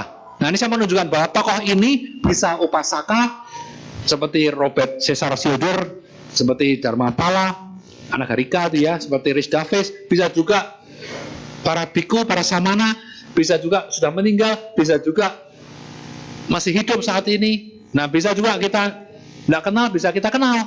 Yang kita kenal nih, yang bawah-bawah itu, ya. Ada biku Ananda Joti yang kacamata, itu papa angkat saya. Saya manggil dia Ayah Small Father, ya, yang mulia ayah gitu ya. Nah, karena paling banyak supplier naskah saya dari beliau, Ananda Joti, biku dari Birmingham. Nomor 19, 1, 2, 3, 4, 5, 6, ada 12 ya, nomor 9 itu Ayasma Ananda Joti. Nanti 2-3 bulan lagi beliau akan kita panggil untuk sharing dhamma online ya. Beliau sekarang lagi di Taiping di Malaysia kalau nggak salah. Nah, kemudian ada lagi Biku Analayo di Jerman sebelah nomor 10. Ada Bante Sujato, itu pernah dipanggil ke sini oleh Ayah Ajita ya, Ayah. Nanti kita panggil lagi Ayah Ajita. Udah tahu mungkin ya? Belum tahu ya? Oh, beliau nggak ngomong ya? Oh, beliau lagi sibuk di Sri Lanka. Urusin Tipitaka. Udah terkumpul dananya. Berapa tuh? Mungkin 1000 unit ya. Mungkin nggak tahu 2 miliar atau berapa gitu. Nah, untuk tercetak Tripitaka pelestarian untuk wihara-wihara biku-biku di Sri Lanka. Ya, kita ikut nyumbang dikit-dikit ikut seneng gitu ya. Nah, begitu. Nanti biku Bante Sujato kita panggil lagi ke Indonesia untuk mengajarkan retret seperti Ayah pernah panggil di sini gitu ya. Nah, kalau bisa rutin tiap tahun Ayah gitu ya. Karena biku-biku langka dan jenius ini kan harus kita eksploitasi gitu kan. Mumpung masih hidup loh. Sebenarnya saya kenal, wah, dulu masih hidup, terus saya alami, wah, dia sudah meninggal, sedih saya gitu. Wah, ini udah nggak bisa lagi memanggil juga. Seperti ini, Master Senggian, tuh, itu Mahayana loh, Chan Mahayana loh. Itu ternyata tokoh EBT. Jangan bilang tokoh EBT cuma bahasa Pali doang, enggak, bahasa Mandarin juga, bahasa Sanskerta juga. Beliau sangat EBT begitu. Ya kan? Nah, udah meninggal sekarang, sedih juga. Ya kan? Biku Bodhi, wah, udah hampir 90 tahun mungkin itu ya. Dipanggil, saya suratin bilang, Handaka, ceramah saya tidak seperti Acan Bram. Acan Bram banyak yang datang menyenangkan, ceramah saya membosankan. Saya sedih juga gitu ya. Berarti gak masalah, saya bisa namaskara berarti udah seneng. Tidak harus ceramahnya lucu-lucu seperti Acan Bram gitu ya. Nah, itu kan gaya populer, Acan Bram jenius di bidang itu. Biku Bodhi penerjemah Inggris nomor 1. Ya, sampai sekarang paling banyak digunakan. Bisa ketemu, bisa namaskara, bisa dana pun sudah seneng. Apalagi dengar sedikit ajarannya, apalagi banyak ajarannya. Ya tapi udah tua, nggak bisa lagi bepergian, sedih. Ya kan, aduh sulit. Ya, mumpung yang masih hidup, ya kita manfaatkan itu ya. Wah, ini jelas Acan Brahmani tiap tahun November datang ke Indonesia. Ya kan, nanti Bante Sujato mungkin tiap bulan apa bisa panggil lagi gitu ya. Nah, ini mumpung tokoh-tokoh EBT. Ya, itu kira-kira Bapak Ibu, ini nggak ada waktu lagi. Ini sekilas saja tapi nggak usah. Ini saya kadang-kadang di wihara tertentu saya kasih contoh. Ya, Manggala Sutta, bedah kata per kata begitu. Ya, seperti ini Pali Indonesia, Anda cocokkan Pali Indonesia kata per kata seperti itu. Untuk menunjukkan bahwa kita betul-betul komited untuk EBT, bahkan menerjemahkan, berusaha ya, selama 25 tahun hidup saya ini, saya dedikasikan untuk menerjemahkan Sutta dari bahasa India kuno ke bahasa Indonesia. Sudah jalan hampir 7 tahun sudah dapat 33%, sepertiga, masih 2/3 lagi. Ya, kalau saya minta didoakan cuma satu, doakan saya semoga saya cukup umur untuk menyelesaikan misi ini Bapak Ibu. Ya, dan ini penutupan yang terakhir. Don't be the last one, kata Buddha begitu. Tradisi ini sudah dicanangkan oleh Buddha. Kita sudah mendengarnya. Anda mendengar dari mulut saya mendengar lagi dari bacaan atau dari dengaran saya gimana. Saya estafetkan kepada Anda. Anda sekarang pulang, Anda membawa sedikit ilmu ini, dhamma ini, Anda tolong ya MLM-kan. Ya. Mulut lewat mulut boleh, atau main to main juga boleh, ya. Atau dalam kegiatan sehari-hari, ya, ditestimonikan, mulai belajar gitu. Jangan menjadi orang yang terakhir mendengar dhamma ini. Jangan sampai dhamma itu punah di tangan Anda gitu loh. Ya, dari kasih dhamma, wah buat gue sendiri, nggak Anda share. If you care, you share. Nih, we care, we share. Maksudnya apa ini? Ini moto dari Zero to Hero. Om Jani Salim itu motonya we care, we share. Kalau Anda peduli, Anda berbagi. Sumbang barang bekas. Sekian, terima kasih. Oke. Ini ya jadwalnya, setiap bulan kami bikin online Dhamma Talk begini ya. Nanti malam ada ya? Oh ya, nanti malam ada. Itu Bikuni Santini ya. Bikuni Santini nanti malam ada. Kalau mau dengar Zoom, Anda bisa lihat di IG EHI Pasiko pengumumannya, atau di EF WhatsApp di EHI Pasiko. Nanti malam Bikuni Santini. Ya, ayah nanti malam kalau ada waktu join ya di Zoom ya. Ini harusnya ayah juga ada di sini, tapi langsung patah hati sayanya gitu ya. Saya melamar ayah ditolak langsung begitu ya. Melamar jadi pembicara di sini ayah. Nah ini ya, yang tolak jangan-jangan Cik Nadi gitu sebetulnya. Ini sekretarisnya nggak bener nih. Ya, moga-moga nanti kapan-kapan ya ayah bisa di sini juga ya, please ya. Itu you care you share lah. Oke Bapak Ibu. Ya. Semoga Dhamma Sejati bertahan lama. Cirang Titatu Sadamo. Sadu, sadu, sadu. Oke, sebentar lagi kita akan memasuki sesi tanya jawab, dan berhubung dengan keterbatasan waktu, kita hanya akan membatasi pertanyaan jadi 1 atau 2 pertanyaan. Nah, bagi Bapak Ibu dan teman-teman yang ingin bertanya, ada 3 metode. Yang pertama secara lisan, Bapak Ibu bisa angkat tangan dan maju ke depan untuk bertanya secara langsung pada Romo. Yang kedua adalah tertulis, Bapak Ibu juga bisa menuliskan pertanyaannya pada kertas dan alat tulis yang telah disediakan di kantong kursi Bapak Ibu dan teman-teman. Lalu yang terakhir, itu metode terbaru, pertanyaan secara melalui WA. Bapak Ibu juga bisa menuliskan pertanyaan di nomor 081199210098 admin Wihara Pluit Dharma Sukha. Dan berhubung menunggu pertanyaan masuk, marilah kita kan 1 buah lagu bersama-sama kepada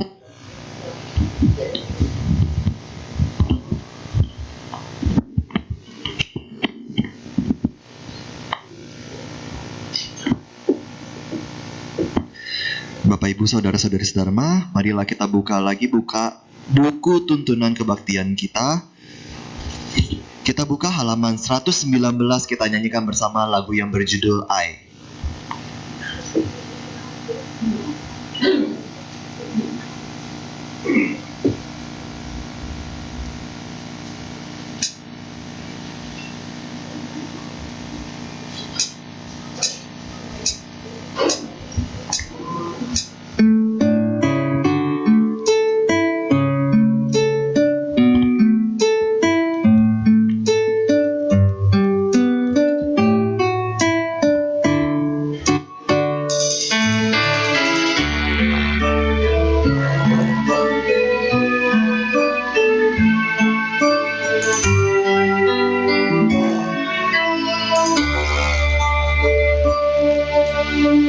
世界有花开，也有花落，人也要经过生老病死。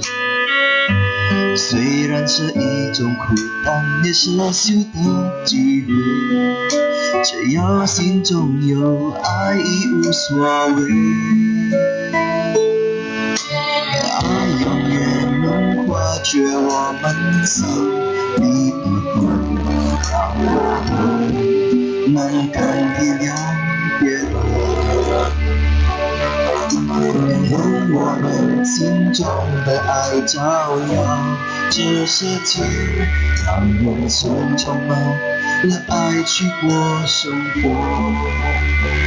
我们相信有爱，生活更有意义，永恒这对善良的心。我们该更明白佛法的道理，来生的幸福靠近天主。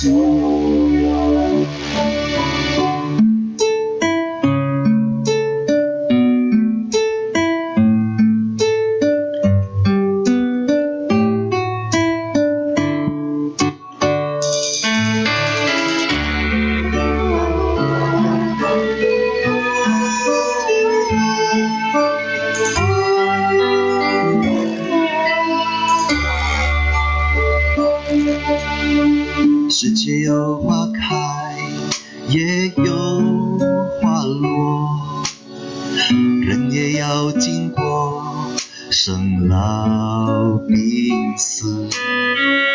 虽然是一种苦，但也是修的机会。只要心中有爱，已无所谓。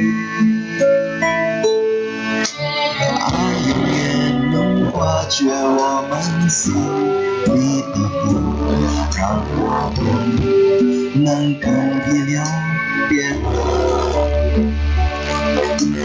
用我们心中的爱照耀这世界，让人生充满了爱去过生活。我们相信有爱，生活更有意义，拥有这对善良的心。我们该更明白佛法的道理，来生的幸福靠近天主。我们相信有爱，生活更有意义，拥有这份善良的心。我们该更明白佛法的道理，来生的幸福靠近天主。来生的幸福靠近天主。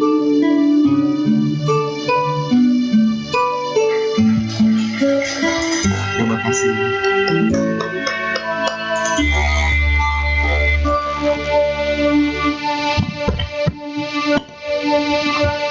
Kini tiba saatnya kita memasuki sesi tanya jawab.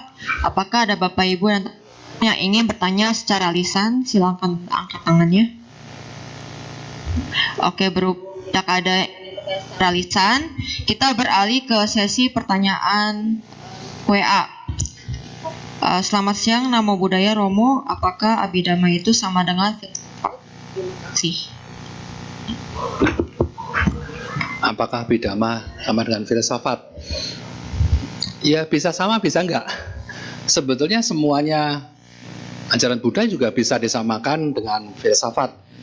Ya, bahkan tidak cuma Abhidhamma, juga Sutta, Sutanta khususnya gitu ya. Filsafat itu maksudnya apa sih? Filosofi gitu. Filosofi, ya kan? Philo itu artinya tuh fili itu artinya menyukai.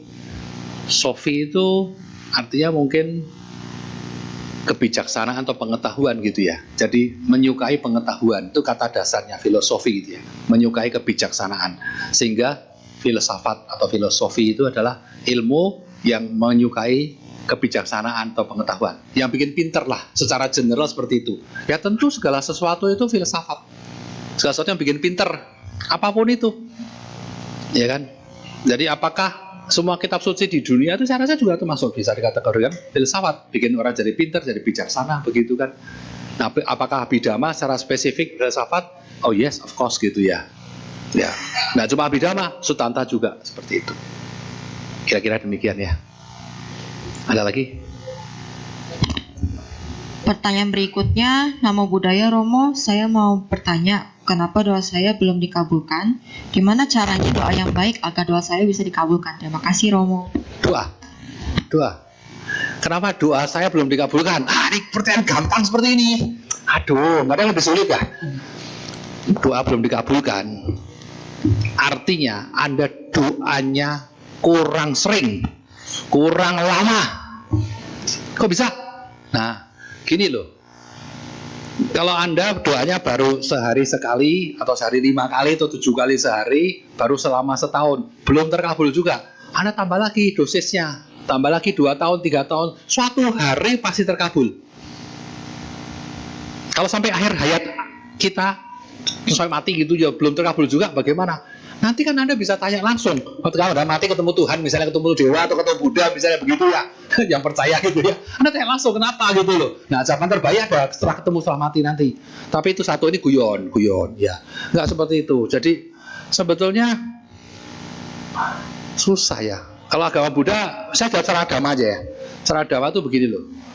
Buddha bilang dalam sutta mengatakan bahwa kalau semua doa itu terkabul, apa enggak sih, bahasa Buddha nih ya, bahasa santainya gitu ya, apa enggak semua orang tuh jadi kaya? Apa enggak iya sih semua orang jadi awet muda terus? Apa enggak sih semua orang tuh jadi hidup abadi, nggak ada orang mati? Iya enggak sih? Itu omongan Buddha di sutta loh, ya kan? Jadi kaya, jadi ganteng, jadi cantik, jadi panjang umur semuanya, bahkan immortal semuanya, nggak bisa mati semuanya. Tapi kenyataannya realitas Anda seperti itu. Jadi sikap Buddhis terhadap doa atau pengharapan itu bukan semoga aku meluk agama Buddha, belajar Dhamma, belajar Abhidhamma, belajar Vinaya pun, berlatih Vinaya, semoga jadi semua doaku terkabul. Enggak. Iya kan? Itu cuma jadi nama, slogan nama pengharapan yang baik-baik. Contoh, nama Buddha aslinya siapa? Anda tahu nama Buddha asli siapa? Halo, siapa namanya? Masa ada nggak tahu? Ini semua nggak tahu, atau viral semua nggak tahu semua ya? Ya, orang bilang Siddhartha Gautama. Nah ini betul nih. Apakah itu di early Buddhist text ada nggak nama Siddhartha? Orang-orang Bapak Ibu. Di early Buddhist text tidak ada satupun menyebut nama kecil dari pangeran kita ini. Nggak ada. Kalau Gautama, nah itu ada. Itu mungkin dari nama marga atau apa, nama penghormatan, dipanggilnya Samana Gautama, Buddha Gautama, ada. Tapi Siddhartha itu nggak ada. Tapi Siddhartha itu ada 2 versi, Siddhartha dan Sarwa Artasida. Kalau versi Lalita Vistara Borobudur, Sarwa Artasida. Artinya sama. Sarwa itu sarwe, sabe. Semua. Arta itu adalah asa, pengharapan. Arta kalau bahasa Jawa jadi arto atau duit. Semua duit atau semua pengharapan. Sida itu sidi, sempurna, fulfill, accomplish. Bahasa Indonesianya sudah. Ya, semua pengharapan sudah. Jadi semua doa, semua pengharapan sudah terkabul. All wish accomplished, all wish fulfill. Itu. Disingkatnya Sarwa Artasida jadi Sida Arta. Sida Arta sudah hartarnya atau pengharapannya sudah terpenuhi. Pengharapan terpenuhi, wish fulfill. Itu dari etimologi kata. Nah, itu pun di zaman Buddha. Zaman Buddha itu hanya sebagai sesempurna-sempurnanya orang itu seperti Sarwa Artasida atau alias Siddhartha ini loh, yang always fulfill. Tapi Buddha sendiri menyangkal arti nama itu, karena tidak mungkin semua pengharapan orang itu terpenuhi. Nah, kalau Anda seorang baik, pengharapan terpenuhi, ya bagus, sadu-sadu. Kalau Anda itu punya niat jahat terpenuhi, apa nggak semua kerampokan semua? Semua kemalingan semua, ya kan? Nontonlah film Bruce Almighty, Jim Carrey itu, pernah lihat ya? Kamu mirip Jim Carrey itu. Ya kan? Itu kan dari Tuhannya bingung gitu ya. Penjahat minta dikabulkan, membobol bank terkabul, membobol ATM terkabul, yang kaya makin kaya. Ya toh, rumah sakit sepi tapi di dalam itu rumah sakitnya sepi Bapak Ibu. Nggak ada yang sakit semuanya kan. Ya tapi kan jadi bingung sendiri ya, chaotic. Jadi chaos semuanya dunia ini kalau semua doa terkabul. Jadi sikap agama Buddha, ajaran Buddha terhadap doa itu, Buddha itu kembali ke realitanya. Semua itu tergantung kembali ke karma masing-masing. Kalau karmanya mendukung, sudah baik, tanamannya bagus, pada waktunya yang kondusif, itu pasti akan terkabul sendiri. Kalau memang karmanya belum cukup, Anda mau tanam mau apa ya, belum saatnya muncul ya bisa. Contoh, Anda menanam biji durian hari ini, terus ada doa ke wihara atau ke tempat ibadah apapun, pakai mantra parita apapun, minta panen durian bulan depan, terkabul nggak? Ada orang baik loh, rajin ke wihara, rajin berdana, rajin menjaga sila, meditasi, mantap, tembus jana. Orang tembus jana pun doain durian tumbuh dalam 1-2 hari berbuah, 3 hari nggak bisa Bapak Ibu. Kecuali anomali sekali-kali kayak Buddha langsung tumbuh pohon bodian Anda, sekali-kali seumur hidup sekali aja, hanya orang seorang sama-sama Buddha. Jadi please be real, ya, come on man, ya, yang realistis saja. Semua kembali ke upaya Anda. Udah bilang effort Anda, ya, upaya kausalia. Upaya kausalia itu cara upaya yang skillful, yang piawai, cara-cara piawai dalam mewujudkan pengharapan atau arta atau asa Anda itu. Ya toh. Satu contoh lagi sikap Buddhis terhadap doa. Ya, ada seorang pemuda, bapaknya barusan meninggal dunia. Wah, sedih nangis-nangis. Ya toh, oh ada Samana Suci Agung Gotama. Wah, ini dia. Brahmana Samana satu ini pasti doanya manjur nih. Dia datang kepada Buddha. Bante, Bagawa, tolong doakan papa saya barusan meninggal supaya masuk surga. Lah, Buddha kan nggak kenal juga ya, tapi Buddha scan langsung tahu ya. Oh gitu. Nah, Buddha bukannya oke, saya doakan. Enggak. Biasa kasih ceramah, tapi kalian nggak pakai ceramah. Kamu ambil batu, oh siap, wah mungkin syarat doa. Kamu ambil mentega, wah zaman India kan, mentega lilin gitu ya, apa namanya, ghee gitu ya, ghee ya, mentega itu ya, mentega sama batu, wah ini buat ritual apa gitu ya, wah mau ritual, siap demi ayahnya masuk surga, siap toh anaknya kan. Nah sekarang cemplungin batunya ke sungai, sungai Gangga ya, sungai suci ya, cemplung gitu ya. Cemplungin menteganya ke sungai, cemplung.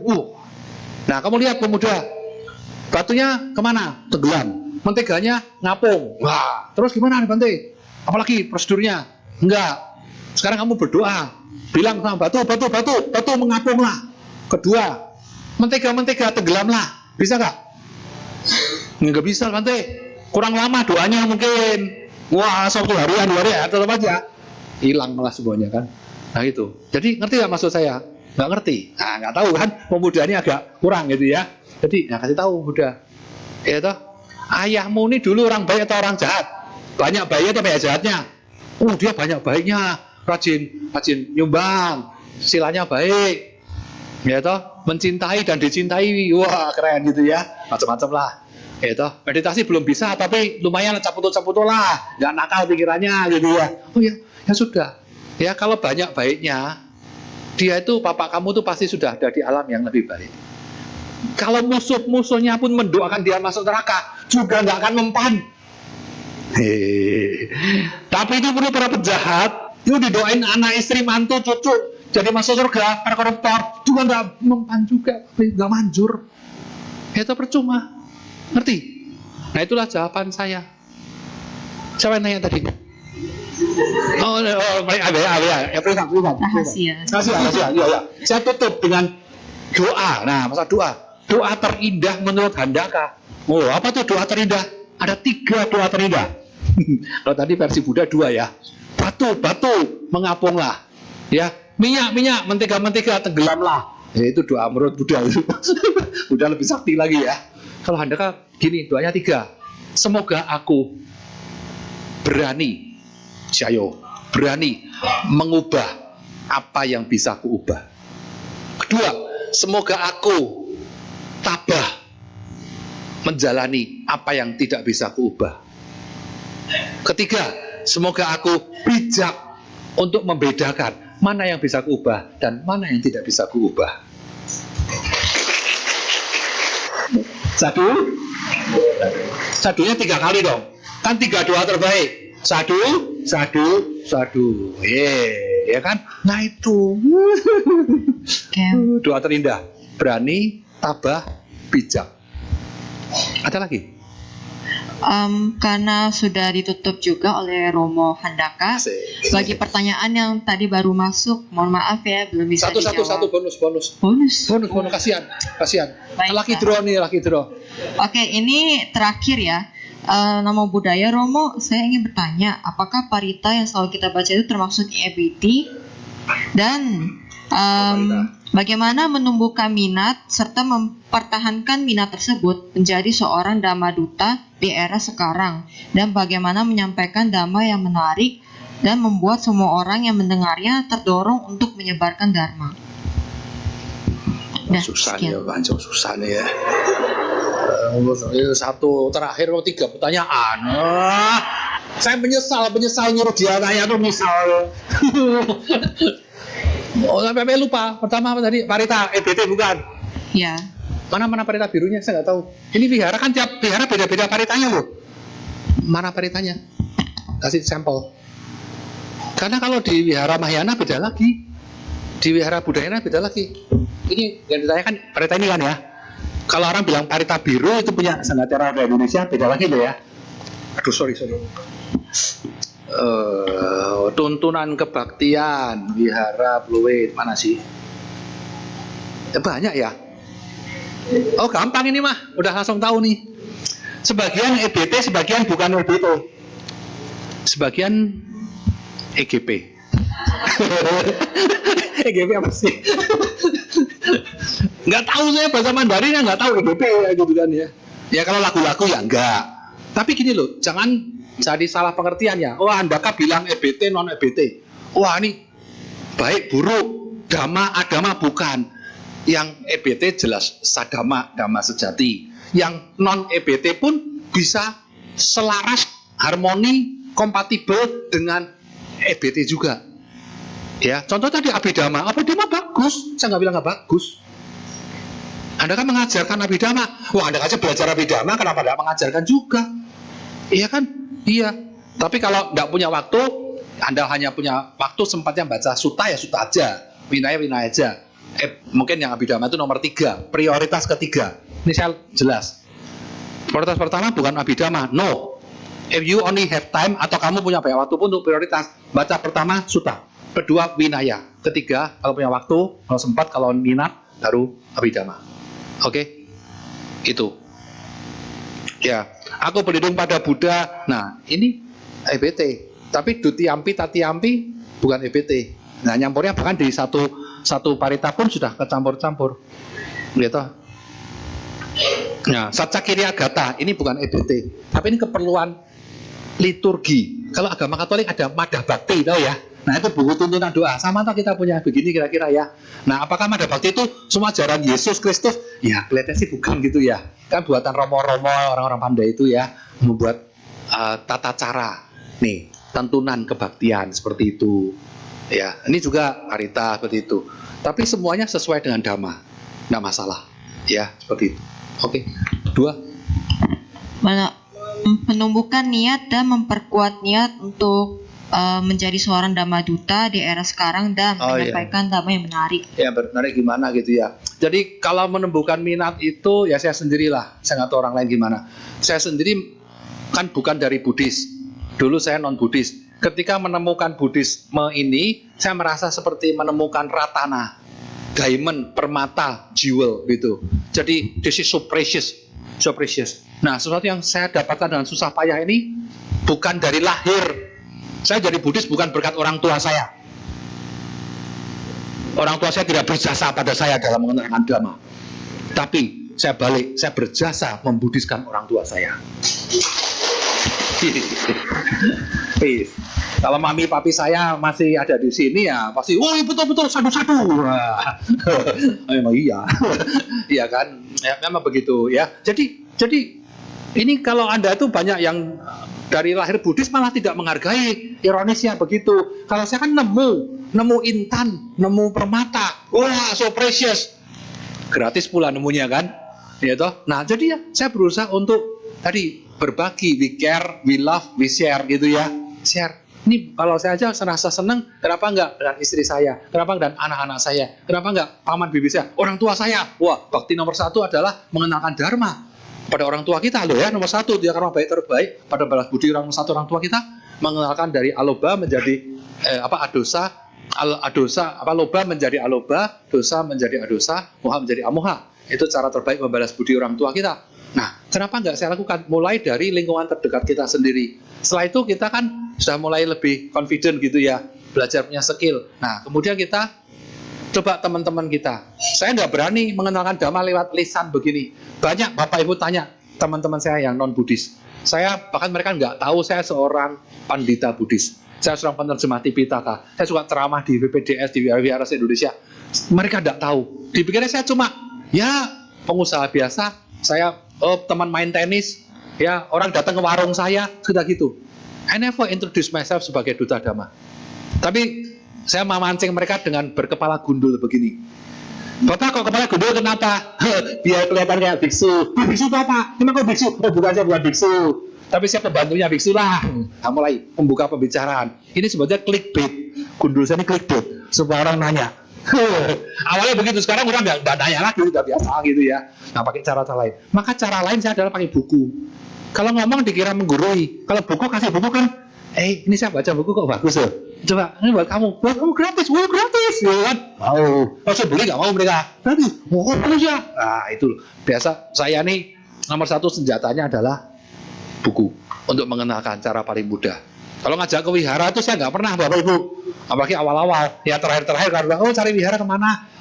Wihara saya kalau tanya, Romohan, saya umat Buddha baru, ke wihara mana? Romo rekomen. Wah lumayan, sudah mau ke wihara.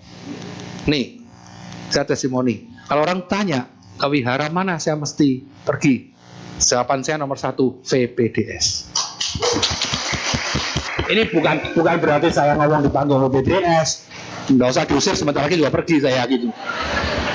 Iya kan? Tetapi saya lihat ini VPDS ini ya, yang paling netral, semua tradisi ada, ya kan? Paling mewakili EBT itu, ya kan? Terus ya biaranya representatif lah, bagus lah, ya kan? Umat-umat kayak remitanya tuh, waduh, kayaknya seger-seger gitu ya. Ada indah musik-musiknya, komplit lah, ideal. Kalau saya harus bikin satu wihara lagi, rujukan saya juga VPDS. Tapi sudah ada VPDS, ngapain bikin wihara lagi gitu, ya kan? Ini hari ini yang ngajar orang-orang Hipasiko semua nih. Ini ada sini, ada bawah juga kan ya. Remaja siapa? Remaja kalau orang Hipasiko sekalian kalau perlu gitu ya senang sih, sama aja ini wihara kita bersama, ya kan? Ya itu jadi kira-kira gitu ya. Bagaimana menumbuhkan terus ya, kita kalau senang otomatis happy, cinta pasti tidak akan ada matinya. Ya, make yourself love this dhamma. Itu aja. Jangan hanya bikin orang lain love dhamma, tapi you yourself senang dhamma dulu. Jadi gak ada matinya. Kalau Anda cuma mikirnya orang lain demi orang lain, bukan demi Anda sendiri, nanti Anda bisa bosan. Serius. Ya, saya jualan obat Bapak Ibu. Saya apoteker. Saya ke Myanmar jualan obat. Jualan obat pun saya bisa bosan. Padahal obat jelas bermanfaat loh. Bisa bosan, tapi promosi-promosi resign dari jabatan saya sebagai direktur. Ya suruh orang lain jadi marketingnya gitu. Saya bosan. Promosi obat terus ke dokter-dokter begitu. Biarpun laku, biarpun manjur, tapi bosan. Kenapa? Ya tahu sendiri lah macam-macam ya bisnis itu ya. Tapi kalau dhamma itu saya mencintai dhamma ini. Sesuatu yang saya cintai pasti saya pelihara baik-baik, saya jaga, saya berusaha sharing terus. Loving is caring, is sharing, begitulah. Ya, bikin yourself sayang sama dhamma. Bagaimana supaya kamu cinta sama dhamma ini? Dapatkan manfaat terbaik dari dhamma ini. Kewihara bukan hanya untuk pengabulan doa. Anda bakal kecewa karena doa Anda terkabul nggak terkabul itu 50-50 Bapak Ibu. Kalau yang pas hoki, pas berbuah gitu ya, pas karmanya cun begitu ya berbuah. Berkat gereja, berkat wihara, berkat ini, bisa aja semuanya. Bukan soal tempat ibadahnya atau doa parita macam mana bahasa EBT atau non EBT, bukan begitu ya, please. Tapi demi Anda manfaat terbaik dari dhamma ini. Apakah Anda dengan belajar dhamma ini ya sudah benar? Kalau benar pasti hasilnya tuh Anda makin lama makin damai, makin happy. Satu kata, Ini ayah, saya testimoni sama ayah. Ayah paling nyambung sama saya lah. Kemarin kan saya disuruh bikin profil gitu. Diwawancara lah anak-anak muda itulah, orang mau skripsi-skripsi gitu. Oh, manfaat terbaik dhamma bagi Romo apa gitu. Wah, ini dia. Paling seneng kan jawaban-jawaban filsafat semacam ini. The best. Apa itu? Manfaat itu apa ya? Benefit gitulah ya. Kegunaan terbaik bagi Romo sendiri personal apa? Saya mikirnya lama loh. Kan gampang kalau di depan ini kan, wah bikin saya happy, bikin saya orang yang lebih baik. Allah tuh bisa aja cuma superficial. You want to know? Saya mikirnya, tunggu mahasiswa, kasih saya waktu 1 jam untuk jawab ini. Romo biasanya cepat menjawab pertanyaan. Kan ini personal kan? Saya mau mikir lagi. Best of the best-nya nektar dhamma ini apa bagi gue sendiri. Saya mikir, akhirnya saya setelah 1 jam gitu ya, ya kan tidak langsung ya, jawaban tertulis gitu ya. Saya jawab gini, belajar dhamma ini bikin saya 1 kata aja, santuti. Apa itu? Konten. Contented. Merasa hati saya cukup. Sudah merasa cukup, sudah selesai. Kalau level tingginya padam gitu ya, nibbana. Anda bilang saya mencapai nibbana, tidak, tapi dah cukuplah hati saya. Mati pun sekarang ya sudah, oke. Contented, santuti. Jadi ceramahnya cukup sampai sekarang saja. Demikianlah sesi tanya jawab pada hari ini. Kami segenap keluarga Wihara Fluid Dharma Sukha dan para umat yang telah hadir mengucapkan terima kasih kepada Romo Handaga Wijananda atas waktu dan kesempatannya dalam membebarkan Dhamma Desana hari ini. Oke, marilah kita melengkapi jasa kebajikan kita dengan berdana paramita. Kepada petugas dipersilakan.